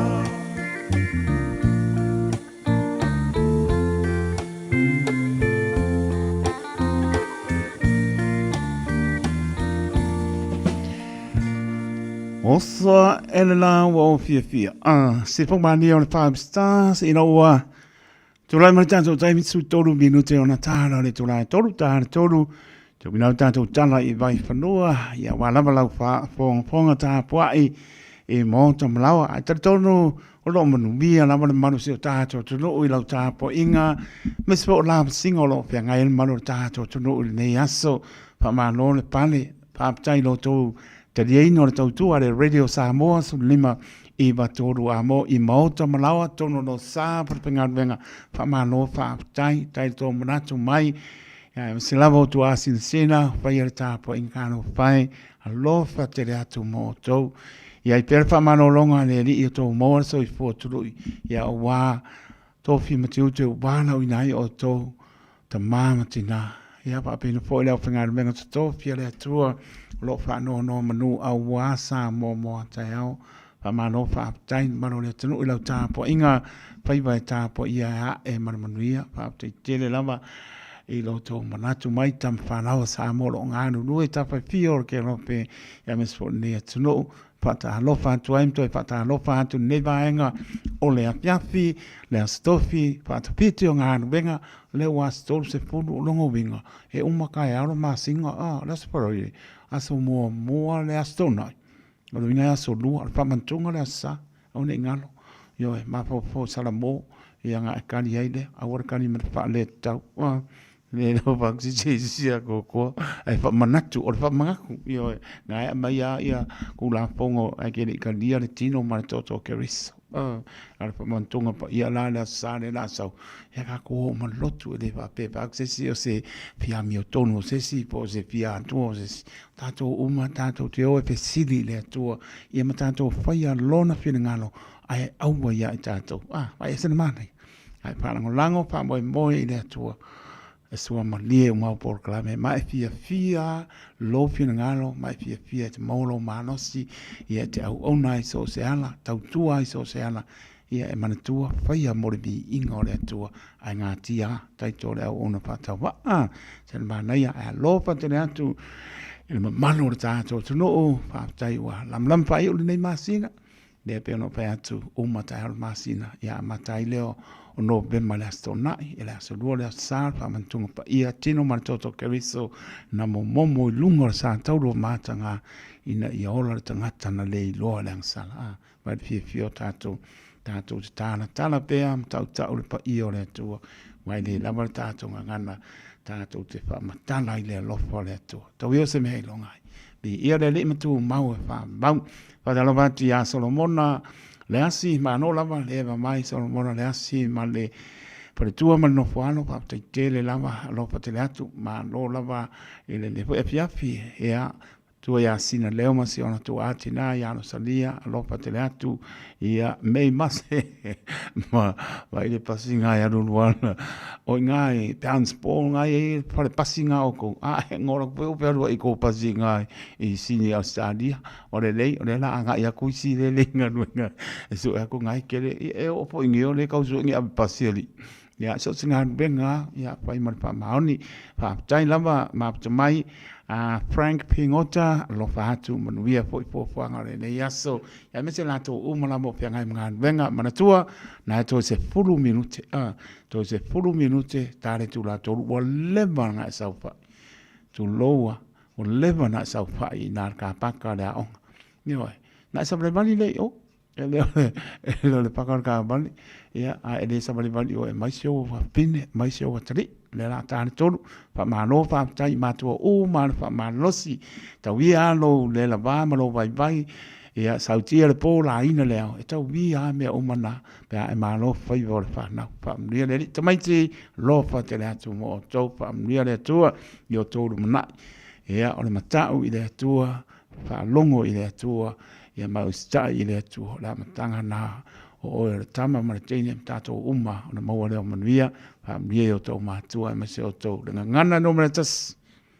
Le nā soifua e tau mātua. Maola e taitu.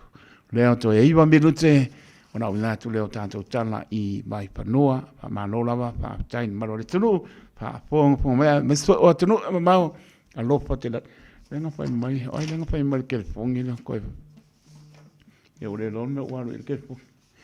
O le over se lau, tasi ona waru whapitu lua, wai, sau a pipi, over se lau, tasi ona waru whapitu lua, a tish, e marka mo pio karango ia mo mira so soni ia mananga nga pa ano e o nga o verme wanga ia Isabela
Drive i Manukau, po le telefoni o iwa lua fitu lima walu tasi lua.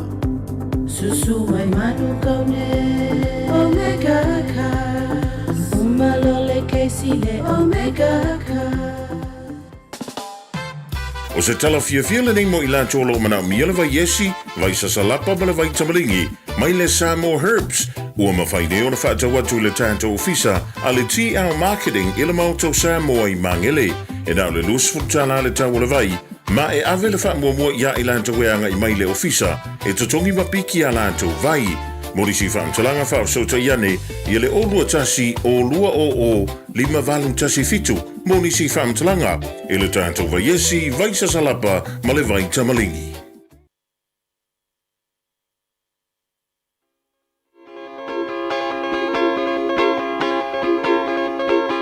Música malie awe fefe mana ia sivae Música malie awe fefe se mai ona tene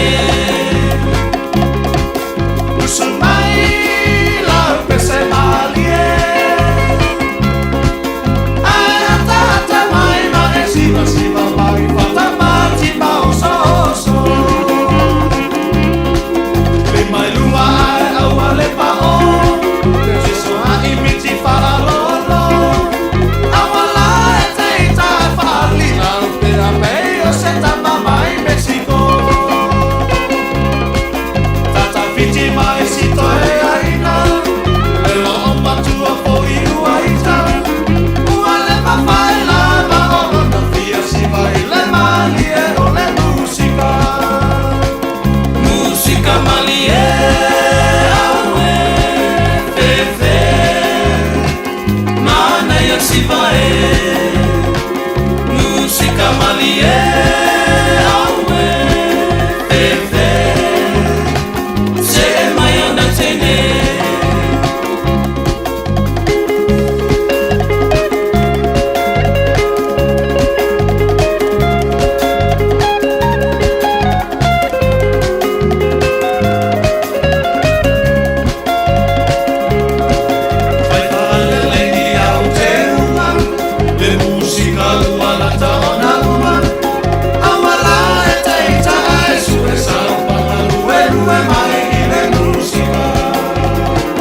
Música malie awe fefe Mana ia sivae Música malie awe fefe Se mai ana tene Usumai la pese malie Ai atata mai siva siva mai Fata mati bao so Ai atata mai siva siva mai Fata mati bao so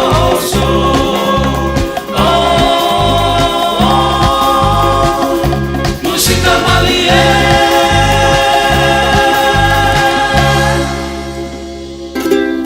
Talofa Samoa, Aoauli nei o kasfuti alu, Aoauli suia le ngila o le kio.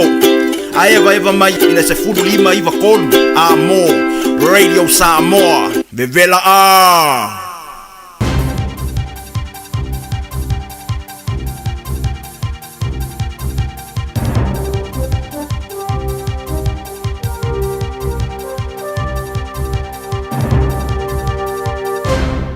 E whaatalo whātu I lau whaafunga angale nei tūla o le Aoauli, a lomai o tātou telefone Milo Radio Samoa. Ua poe whaapangota nei e leo le toa wha se fulu ma le tolu o tangata, ma o tāwhia ai le iwa suma le ono o la au malosi po whana, mai so la tō ngā ruenga tele ua whaingoa ina le Operation Black Onyx. O se whainga pāanga, a o se ngā ruenga o I tūtua o I le vau au Setaria ma New Zealand, tau mawhainga ina ia tāwhia ngai o inga sorutu la fono, o lo au mai whaana nai la au malosi totono atu nue lua. I reporti ma le teo whawamaloa New Zealand na whamawina ai, o lea ngaluenga tu whaatasi na amata whaatino mai le vao le aso suma le toluanga I le aso suma le iwa o kitopa, ma na ngaluru ai sui o le vaenga o ta o le National Illicit Firearms Working Group, o e mai le au nanga o leo New Zealand ma au Setalia. I le whaatautai ai o leanga luenga tele na maaua ai le whaatino e leo sa ilinga e ala le whaongaina o pepa whaatanga po search warrants. Ma le sili ato le se lau se fulu o mōlianga ma le torsul whao a se singa i no fuanga po site visits ma le se fulu ma lima o vaenga o whana na maua i ia sa ilinga. Ta ua le tai leo a siasi o le leo so whaapitoa foi. Detective Inspector Andrew Alexander o le ngaluenga ua manuia ona o le ngalulue fe ai o atunu e lua ma le tele o nisi o paanga mai fafo. Na whaafetai le tai leo a siasi le pulenga o le saonga le mua upenga le Firearms Safety Authority ma le Firearms Registry i le tali atu le ngaluenga sa ili o o a afie le ftula fono. O lea ngā luenga tele na anga i tonu lea le sa ili o tangata o lo umia whaasotu la fono a upenga i te tono le atunuu. O le umia ino vaenga tau ila au malosi e au noa ma se pēmita. Nau no ta inga ina ia tā whia le iai o ia la au malolosi i te tono le atunuu ma ia malu puipuia a inga matanga tā nuu. Mai le ono a whia ina ia upenga matautia.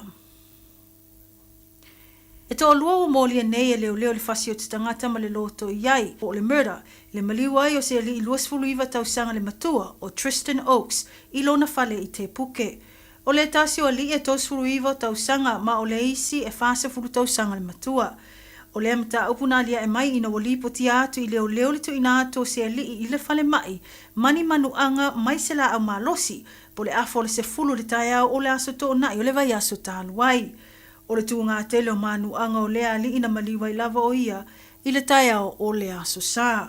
Na whaasolo o loa su engam sa i linga le au nanga le mafua anga le mta upu, ma e tā o na whaasolo ngā luenga tau sa i leo ia li i ua mōlia nei. O le atu lai la ua i lumo al whaamsinonga i tauranga i le nei vaiaso e tali i o la mōlianga. Ua whaafetai le au nanga leo tangata lautele mō le whesoswani e tu sa i ma lea mta upu.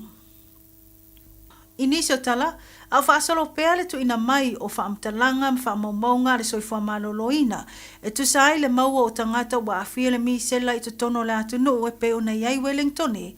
A o lea ua fisilingia e nisio mātua, pe aise a e le mawhai ei o na whai ni tui pui pui o whanau witi, e lalo i fole tasi tausanga le matua, se i vangana ai o le amalanga atu i fafo. O popo lenga nei mātua i le awhiai o lato whanau, ai le o ave i ai le whaamua ma le whaamamafa le soifua maloloina. Tali le au nanga o le soifua maloloina New Zealand le Health New Zealand, e le i o New Zealand le tūlanga maale ale, po o se tūlanga pangātia e ono mo o mia ai le tatau o na whailo o ni tui pui pui o pepe po whanau witi. Whaalia le tasi o tina mai loa hat, e le i mawhai o na whai se tui pui pui i whale mai, mo si o na alo e lima masina le matua, ai o atu le lua se lau ono se fulu le tau e whai ai le tui pui pui o le MMR i le whale mai tuma o tipo le private doctor. E ui se taungata e na whai loa e lea tina, na whia whai a lava, ona o le umi o na whaatatali le se fulu lua masina, whaato a whai ai le tui pui pui. O le manmanunga o lea tina i le soifua ma le olo o siana tama, ina ne ia a fia i le misela. Whaalia e le tasi o sina e le Italia e lana fō mai po le family doctor, le talo sanga mo le whai ai o le tui pui a siana tama le fitu masina le matua, ma o le tali na tu ina atu e na o e po whanau o loo wha moe moe e whai malanga atu i whafo ma le atu nuu e mawhai o na whai atu i pui. Ono i e tūlanga o whai loa ai le to telo mātua e le ai se va ai mamao fua whangam ta i ala au nanga le soifo malaloina. Ai mai se le tanga i tūlanga le pepese le wha mai i te tonu o New Zealand. Mai tala mulmuli o le tai au na le ilana va ai i lunga o peng te whai langi. Le motu si ai o le telo nisio au nanga a matanga luenga o le atunu. Ono se awhianga i fisota inga wha atnei o na po i le laulangi. Le maenga ua whaingoina major Microsoft Azure outage. Pe ona wa ai le telo i tu lau o mtanga luenga ma au nanga ua le ola. Mō tanga tolo o fia maua le tele o ia au nanga. O nisio o nanga o fia ai le e New Zealand's Boarding and Payment System. O le i tu lau o le Parliament New Zealand. Au nanga a leo leo. Whaapele i tu lau o le Auckland Transport. I atunu e mamaolo o whaamauina le a fia o le malaiva alele e Heathrow Airport, Minecraft, Asda. Ma le whale o le Starbucks i Amerika. Whamauina le ngalulue ai o le to'atelo insinia le Microsoft e tama whai e tali i le a fianga. O nisio i tu launa whamauina le amata whai o ngaluenga whaaleleia mai le vaveao o le tai au ane leila. Ta ue ripoti e whai tau wafe tangata e whaongaina le Microsoft na whafso ta i atu i ofisa SS o na o ia a fianga. Tātou telefona mo le nei tū la whaaftai whaafonga mai. Hey, hey!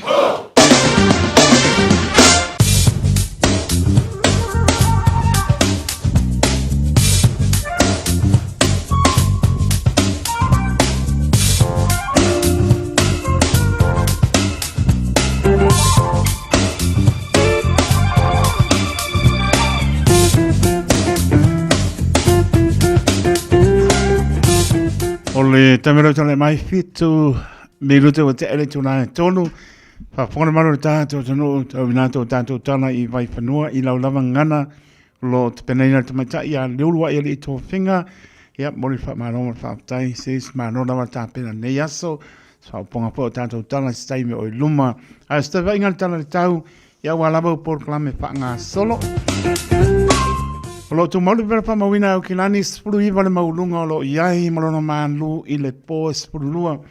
O le sabiri o lo ohangi mai sau te sipo o lo awaoa pa upo nai ti munga mama solo I lunga o le punga ele ele. O le vainga mo anta e ao le asparaile mana I artau. Neoe, mana I artau. That's Christmas.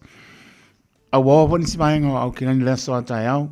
E lua spulu le vera pa mawina anta e ao le asparaile malona manu le po su tasi winga po nana tau e ali mai lasta o nai matanga o pia sulu la matanga o pia tau a waoni si maenga o au kirani lasta o nai lua spuru le bela fa mawina malona manu le piafi e se puru mani tonu kau bela ia winga po nana tau lasta e oi matanga o pia o umana lotu le se fa ngoko lasta aru mo so me sa wi alvasa kama pa le nganga lava ma koe ko asa lo lo pa ile sa dos pro le bela ma wina na sa ya mo no maru le pia pia su malua to fa ta lo pa se o ta to no pele o to fingano mo ta to loto sa mo o mai ya ta to no lang sia ta to de lo fa de li lo pa si di e mo le wila timu fa so la to a wa fa so la to ta to no e nei se me por ai wila lo fo mai ta le tau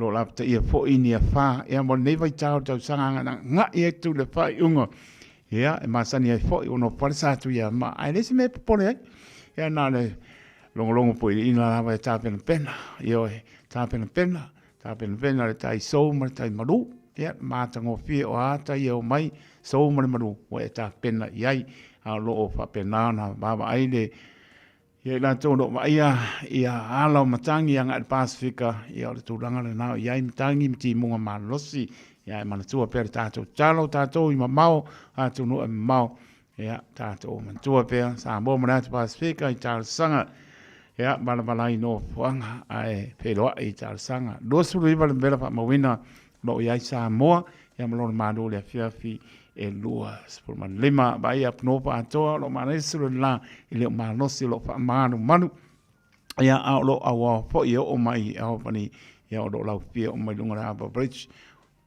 wa mafa ko le traffic Victoria Park e ta longa anga I lunga le la papa ia tanga I man lama fa I lo lunga le awala le si lunga le tula pono o se vai ngor na anga I lo no tu tua oi lo pa o ti munga le o la mana ia le studio lai la mo Wellington ya mai am dia mo sai to adu maksa ba ningar kaya o ni o matcha I lunga le monga ya lo umano lo por ko kores le me ya yeso aba tasi mai ta to pi le mo ya se vai ngore na ya klai sete mo no tu tua oi se ia pa ia le pito la lo South Island on ko ma ngai ya ka manu lu awo manu ta pena ko saida mor ko sang fo so venga na ta tau venga si o ta to no man si vai ngonu tu oi ya wala ba por clame fanga solo ina ua tu la marta to taimi le ua spulu mra ap minuto te ele tu la tolu nei minute fa so ta et foi le sunga ya ulumia tam frenta ulumia pida pelnato ile tau tu ala city gas I West Auckland ya pa mai angai ka ko pese vo yes ko 24 hours a day, 7 days a week. Radio Samoa streaming live on www.radiosamoa.co.nz.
Matau te whaia ni fo Aoauli aso lava te fio mai ai i le Shine Dental. Ai inga whaapitoa. Matau te salia le Afterpay, Zip, Q Cards whaapea wins quotes i le Shine Dental. E whaia fua whaatalanoanga ma le ACC i le Shine Dental. Le aise tongi mo whanau i le bao le se fululua i le se fuluwalu tusanga i le Shine Dental. Talanoa mai le tongi ino le whainga o nifo e whaonga ai le Zip, Smile Now, Pay Later. Le aise tului i le Shine Dental. A fio mai le 555 Great South Road Manukau pe bala au le lua fitu ono fafa. Lua fitu ono fafa mo le Shine Dental.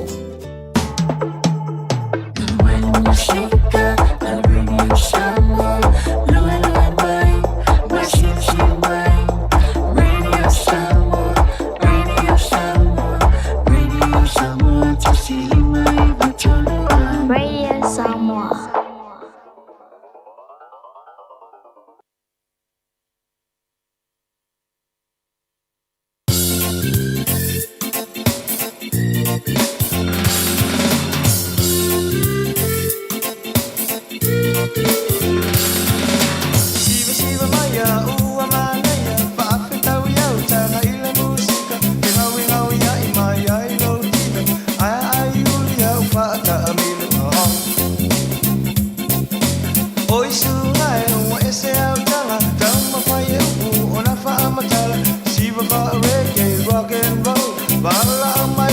Go, girl, go! Only my mama, only my papa. When I find love on you, yes, I. Bye, bye, Marie. It ain't time, Saiyan salpa, ito tele ole oluma.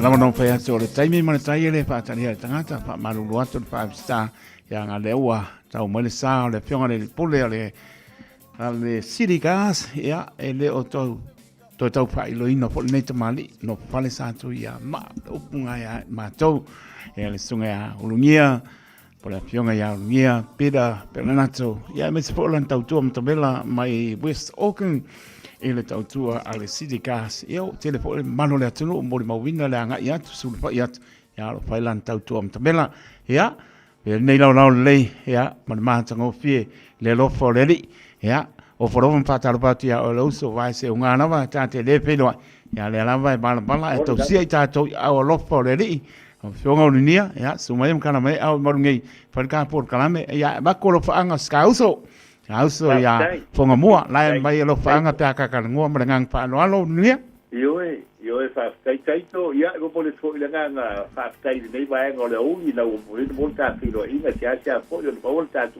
te to no dia ya fa kai lo ma volu ko penso fo dia la sunga yo wala mo te fo no le kali sia ma le ta tu wat no la fo ile vala via o vala via fo ile sunga to ina ai lama ai ia fia ko le ngaka fa pero ia tu Samoa le foi ba ngol ta por plan masani ia o na o ta wala mo le taito e ba ile tu no ai o le apo se tu o le tu bali ia o pola ko le tu no e porto alto tai sa sia ia mai o pule masani ta to ia ngaka foi le ta tu fa ta ile tu no ia mo fa pero ia tu ba tu tina man tu o do fal ia mo foi to no fenga vengo to no la ta vale o fe la te fa o le tu no ma Wantu nei foi ke lope lo au tu ka tu fa sa longa o fo lo fo fa ta lo fa tu la o tu o na vai bali mai la tu ia o ngia o la lo ai le sua fa ia pita perenanto ta tu o na ia italia tu la so se manda o Samoa be se la tu la go fa tu o ta tu ta vale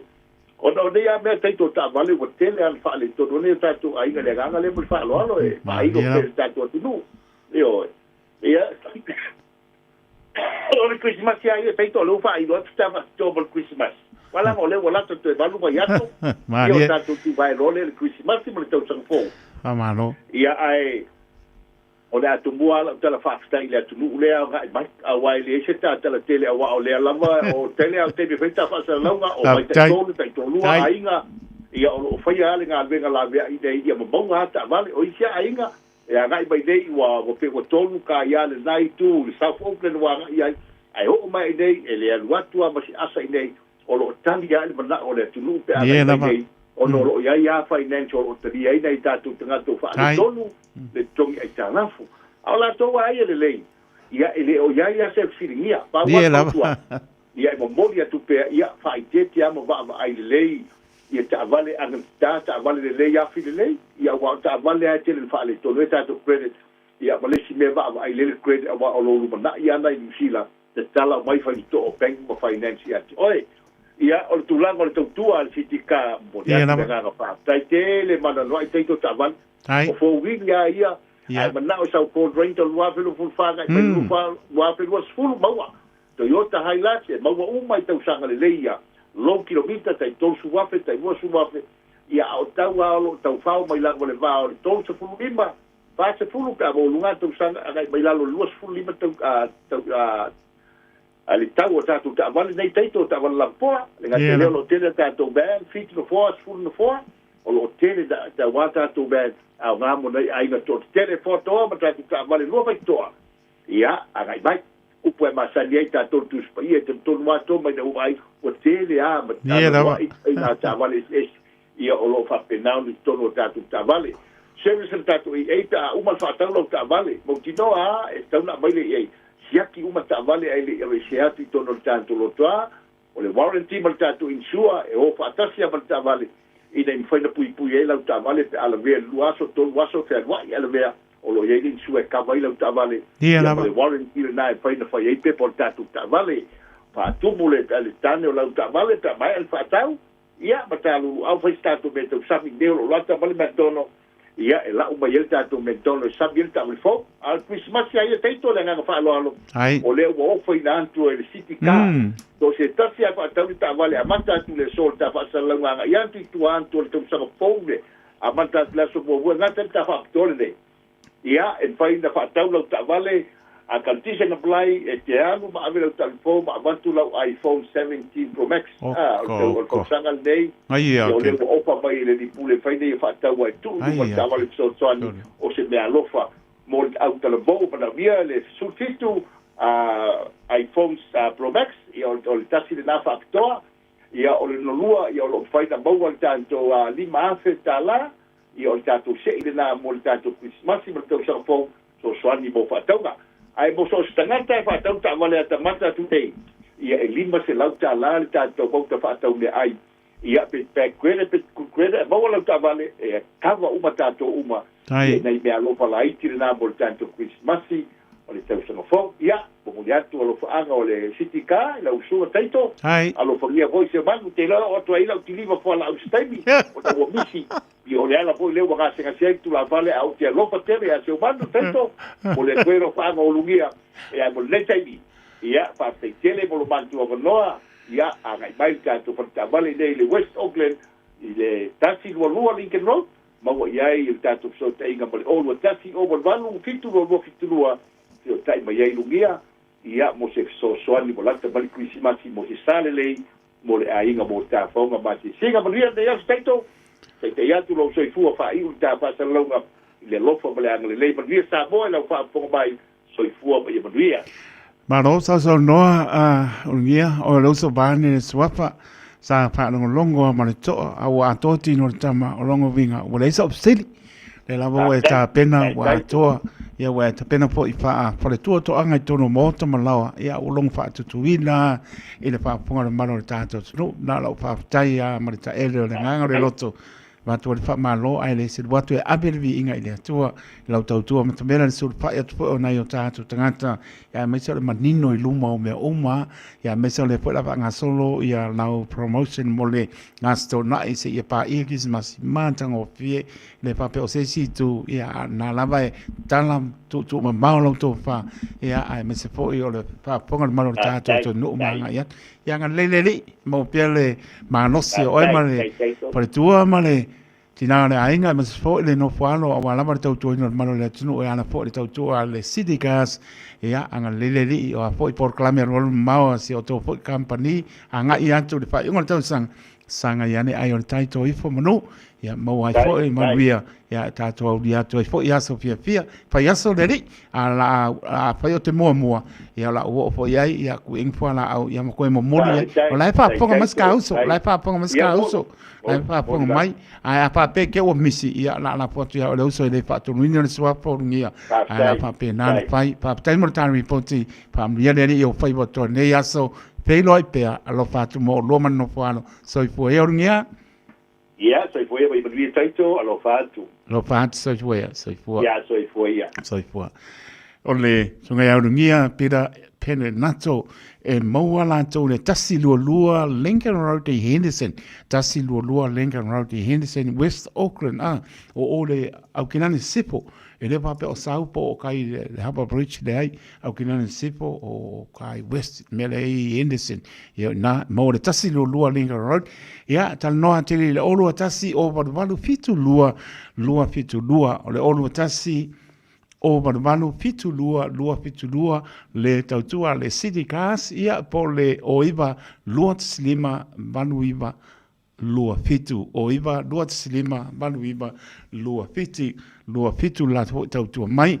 leua lua su lima minuto te ale tu la tolu ele tautua le radio Samoa su lima iva tolu a mo patalvatu le tina ia ta ele tole pai le ipele manola ma ale tina ma le ngale i maputo mai Australia pa mo pamnianga ia avat foi ia pe foi ia ele ma ta ia ta milo lo fantu man via foi ia fofoanga ma aso mano lo a ta milo fa tai la via mai Solomona le asi ia pa tai ia moni lava Solomona le asi wangalo sau so ia Fofogamua tau mafanga po ala au ia o ia lava tai matali i tavi uma ia ma fa manatu ia o toko po la a le wangano to e fa o in po lana tau tu stai me o luma fa o da to por kametani tu la fa ia ona pa mai e leos tau tōre a ona pa tau waa suia po leon foa i le whionga ane a tau wasapea Al Harrington ia tō te mafuta na minute au nātu tātou programe le ngana pero tānia Think a Minute lale lei pēr o Samoa makau kia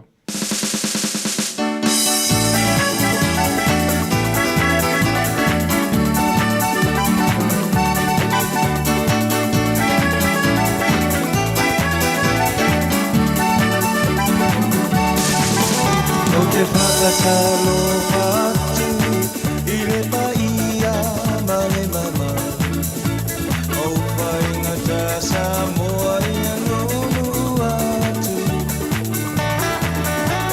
Na whanga tonu le malama E ala atu I fia fia O Samoa o le mea uri si o umata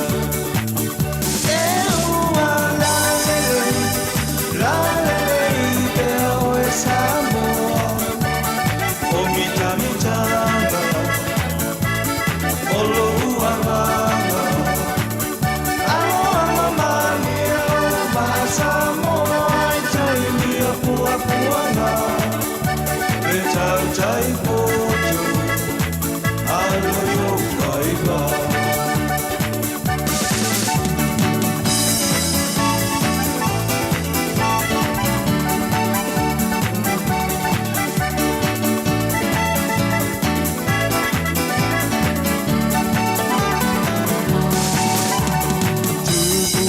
Tamali, whaapea whale upolu Tai tai ole atunu umale ami o tonu Toe pai au si o umata Pea le ai se tau tau tanu Le millennium a fole nei ua amata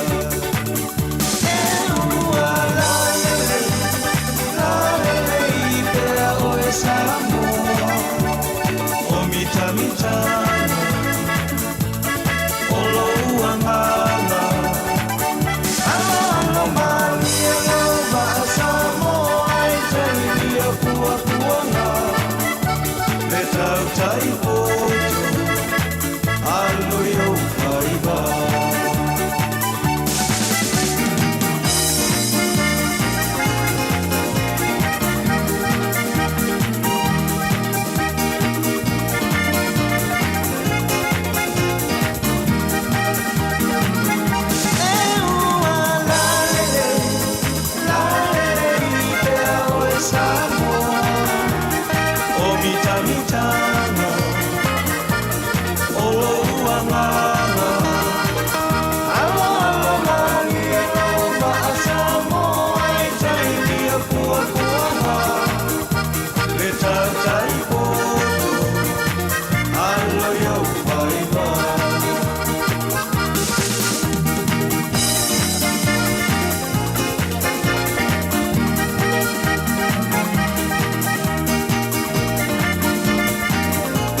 o sila sila le tala lele ia whaasa o loto ina toe fuata i masala mo ua lata mai o le malo ua sanya Yesu mo na so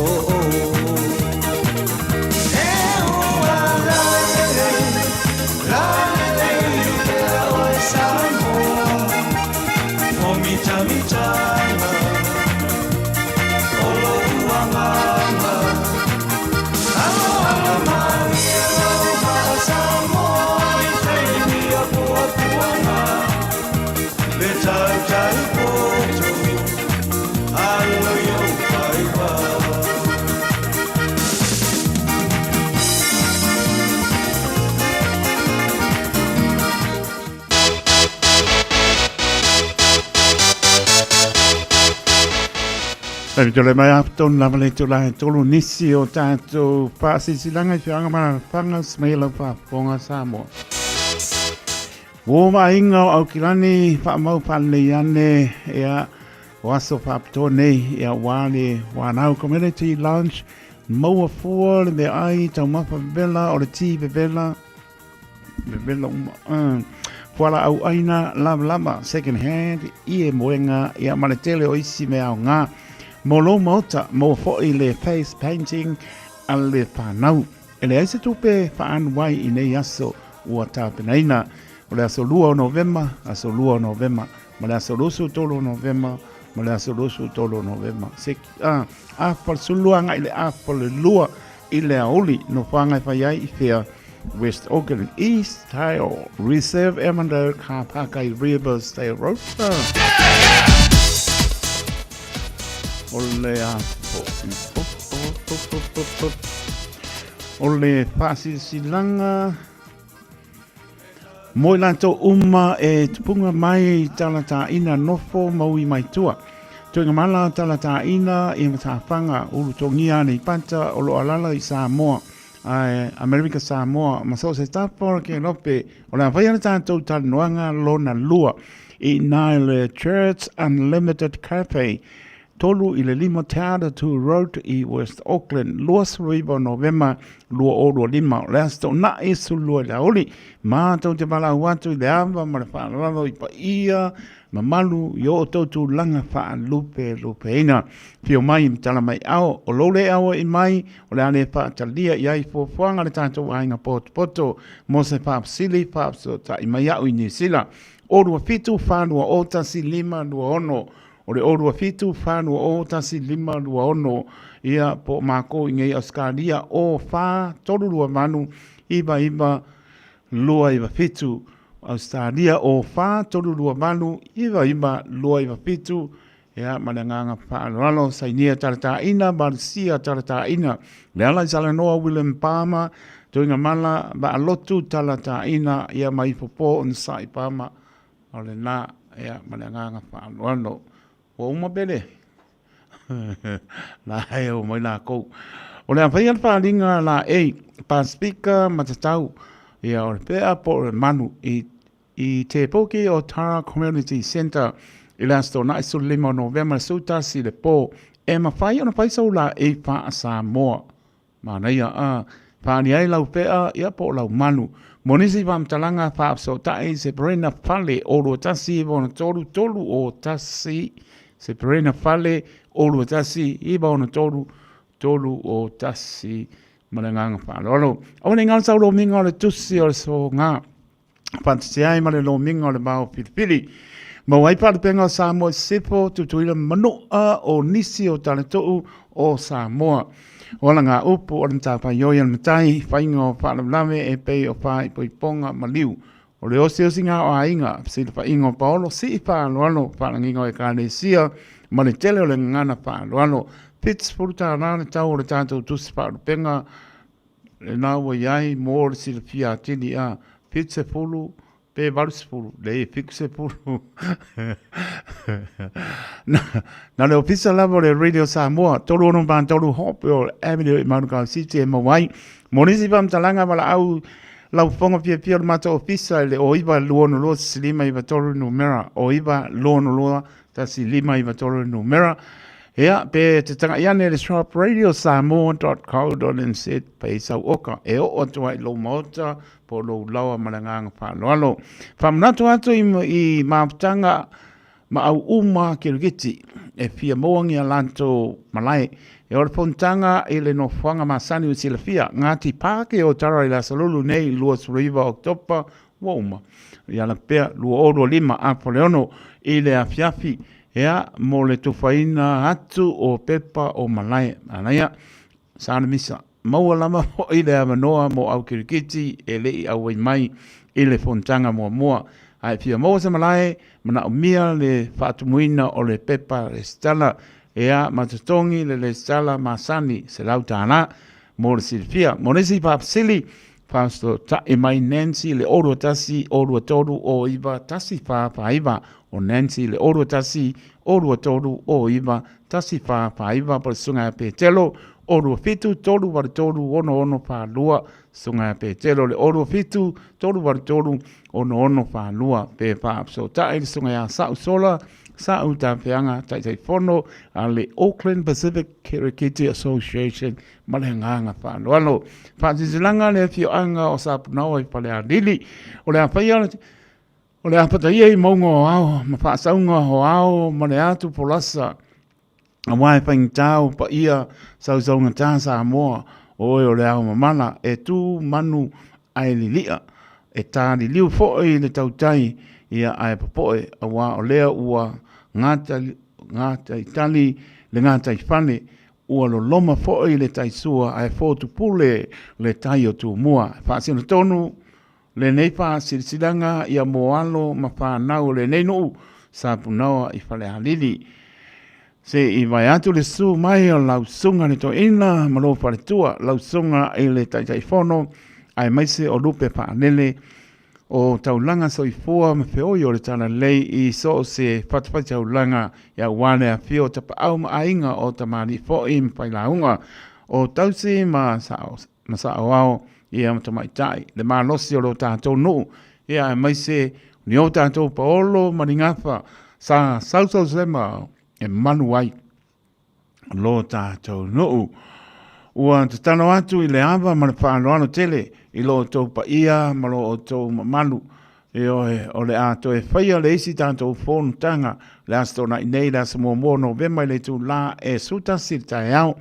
no whanga e whaia ai o le Otahu Town Hall Community Center se furu pas furu High Street i Otahu lava e a whamore mole ia mana tua mai lau la fonga e pe ona tātou tala no ina le tātou whono taluai whamore mole u mai ia ngā sautai a wāse tani ngā sua mo le aso ia malenganga whaanoano e aile manatu maulunga o le lau o le atatou a wai whaatasi i le aso tau po ina se i o tātou so ala pule e am se i o tātou la po aso a wāna wha moe ngā wenga whane a onga se o tātou nu ua a mata whausi aina a wā anum whanau o lalo mau a si o tātou nu pele o sapunau e whale halini monisi whamtalanga whamore mole whamso tae le orua tasi o warwhitu tasi toru lua wha o le orua tasi o warwhitu tasi toru lua wha o po le orua lua lima lua tasi balu iwa toru balu orua lua lima lua tasi balu iwa toru balu sa inia le nei pa silanga e lola wa fono tātou nuu male nganga whaatai o le mamalu o mātua uma ale masina aia i Sutton Park School o le anta oto ia upa ia mamalu Samoa ona o pa ia wa uma on tofi ai whaasisi la atu i le ama tele ma le whaanoalo e tawai o le awhai tātou whono i le aso tofi torsfuro oktopa i le tu la afa le whae le awhiawhi whaatau no ina ai ia onga e tāna sanga atu ai ma le loto ma o lalo e mana umia lo au i mai ai mai se lava mātua o le tau sanga ono ma le fitu mo le tupenanga o le malanga i Samoa i le tau sanga fau Whamnia ne tua I au mga anuenga o le ne yaso whaatai tele sunga le taitai o le masina aia ia ma le sunga le whaia onga ma le ngang whaaro so le whaapea kai kaua uma. O le whaasisilanga le tūmalo se umu whaatulou Samoa I le ao mala whaapea le whaia whaarupenga. Ao whaarupenga I so se panta I au kila nei. Tulona lama ai whaapitole nei pala au I le paia o se o mātou I tūmalo o paolo fo I mangapa e malua I le nei no. Tali tonu sa o tō maua se mano longa pile mu I nei masina ua tonai. Ai ua tāna sanga o le awhaia le tātou fono I le asa nei. Lua o November lua o lua lima I le lawa o to uu tula pou. Sulima Emery Avenue I Mangele le tula apar whai ne fiafi. Ia morisi le fia e tau nuu le tātou au laka pi fitu mai Samoa I le asawalu o November. Whamore mole o le fitu o le malisi Marist 7 e whaia lava tu masani I malanga mai Samoa o lo a fio mai ai nisi o to o le tātou tu malo wha malosi mai o so tō pinangalo so mātou manatu tātou te whaia ai se mea manaia manatua to e tasi lava le kānesia si o tānu lea e ta oto le tusi tārsanga Mosep Sosani e oi lava ua whai si umi ai manatu pea I ailo tātou nuu, ai se I mua le mea leo ua oso whaapo se mai. Whaamoe moe la tātou peilo ai. Ia mane nganga whaarolo lama, sainia to whae ono, tu puola lafi, ia lenga ia tu uu, ta ala pā, ia tu la po olo. Orua pitu luo noiva, pitu whaanu ono, orua pitu luo noiva, pitu whaanu ono, whaaptai tele o le tu malo si umu. O na ngata I leo mātou manatu. Leis pai bai asa masa mau sa mora tung pele pa mangano le au ona. Ta noi le oiva luono lua, ta si lima iwa toru numera ia e manu la matili ai malanganga whaaloalo. Ia matu wha maloma le whaapatai purenga le Radio Samoa I le atoa ma le malo le tātou tunu whaapatai langolang mai whaamnia le atua. Tātou proclame think a minute au minatu le ngana Peritania. Smea lava ponga Samoa. Just think a minute. It could change everything.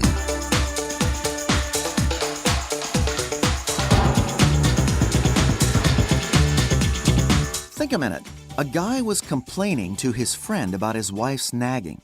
He said, all my wife does is talk. His friend asked, well, what does she talk about? He answered, I don't know, she don't say. You'd think that with 2 ears and 1 mouth, we'd all be twice as good listeners as talkers. But not so. Research shows that we usually listen to only 20% of what others say to us. Yet good listening is one of the easiest, most important ways to be successful, whether it's in our job and career, our marriage, with our children, or with our friends. It's interesting that even though we can't actually shut our ears, we somehow still manage to. We listen only to what we want to. But when we don't listen closely to others, we not only hurt them, we hurt ourselves. There are 3 important things we need to do when we listen to others. The first is observation. Use your eyes and look at them. It's just common courtesy and respect. Take your eyes off the TV, newspaper, or whatever else, and give that person your attention. The second part of listening is concentration. Many of us are guilty of looking someone in the eye, pretending we're listening, when our mind is actually miles away. Also, when someone's talking to us, we shouldn't interrupt them or just be thinking about what we want to say. Hear them out. Listen to everything they have to say before you respond. The third and probably most important part of listening is consideration. This means using your heart. Really care about what that person is feeling and going through. Don't just hear the person's words, but try to understand their feelings. People usually know if we're really interested and care about what they're saying. This means we're even willing to change something about ourselves if it's hurting them. Jesus Christ said that if we really listen and understand what He's told us, then we'll actually change and start doing it. So why not listen to your Maker today? He'll help you care enough to give an ear to others. So not only will they be happier, but you yourself will enjoy the success that comes from being a good listener. Just think a minute. If you'd like a free CD of our top 40 programs, write to us on the internet at www.thinkaminute.com. And catch us tomorrow at the same time when we stop and think a minute.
O mai i le pale o le ali, o mai tātou bi'i, whamanu i lona suapa. Se whamaria the last thing I o mai atu tātou programe Think a Minute, au nātu na ngana peritania, se whauponga nei programe le aso a tai au, pe a tātou au lia, lianga le lei maero tātou matai, spulua minute o na tāna o le tula wha, tāna wha, pas mai po lea, le whionga le a tau sabea Aaron Arrington, ia tō te maputa se e pae po se taimi o le afiafi ia ta tono lo mnian mano tātou tunu na tō tau pe au mga venga ia pa moi le lofo le li pa tonu ina i maoto malawa ia la tō po wanga i pe au mga venga a mat lia po nele afiafi pa mnia le li i ngā venga o fia pa me ai po ina umalo waso ia e alu ka kuo vai lungo le awala le umi o le aso pe alu ka kuo vai lungo le awala an fia smai lungo la aunga ma anga i tringa lunga le umi o va ka le po o uma po le aso mo le smai na am tringa lunga ke ia ba so o karpa nga pa te tele lava Samoa i lau tapo inga le nei aso pa malo pa tai Aptai Franka pingota mrainga time of am young lo fat foi ms foi o lenga misi ta ele tor pa ele ipele mrainga tina lo fa tele atu Solomona Leasi, Ape Asina Leo, Masianto Achina, Ia Ma Mei Masi, ai fai Malesi, Ia Kakalanga Misi Kui, Ia A Misi, Ia Kakikola Oksauki Pangek. Samoa Tunu Pele Les, Pai by Asa Masema Mau, La Lama Fort Stampa Taito so to the Ngana Pato, Ese Taito Maritato, Tunu, Pamangalo Mela Oto, Ona Fatova. Malio le loto I lauta po inga fai me fia lama la ngona na mafanfana le lofo le li fai longa ia loto mantua mai I mato inga nuenga whaaptai tu asin sina whaaptai te le lava hape po I lau whenga nuenga stofi le atoru tātou tunu fai vai tā po ia e a e manamonia a lofa te le atu I le mano le tātou tunu a mese o nei whanau ua arotia mai I a onga le yaso o tunu e mamao whaaponga mai ya lofa te le atu mo to umalama mapata mai ya ma se foi ia nisi se umako vai po ai le mapata mai o I Amerika ai papata tele lava papata lo tapo inga malo to talieno lo pata vai moto malawa ya nga lele li po fanga ne fiafi ya ma se o lo tapo inga lava I moto malawa nia le tua ya lon file mum lo nanga le ile ne foi ya so se pa ya foi stai mo le fiafi mano longa ya sanga le fiafi nia le tua alofa te le atu taito te loto le au ona soifua ma ia manuia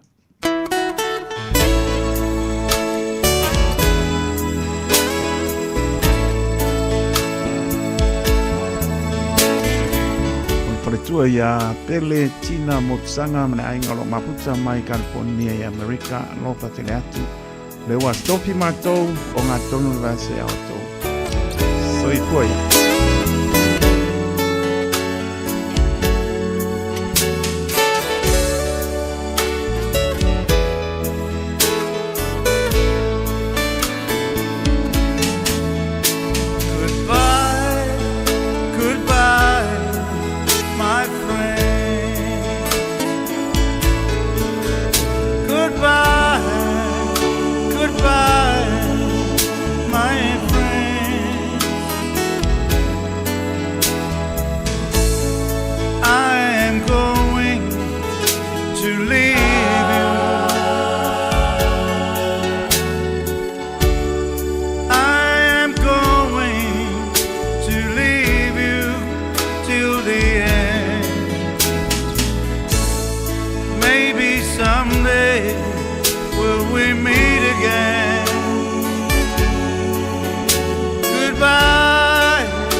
Someday will we meet again?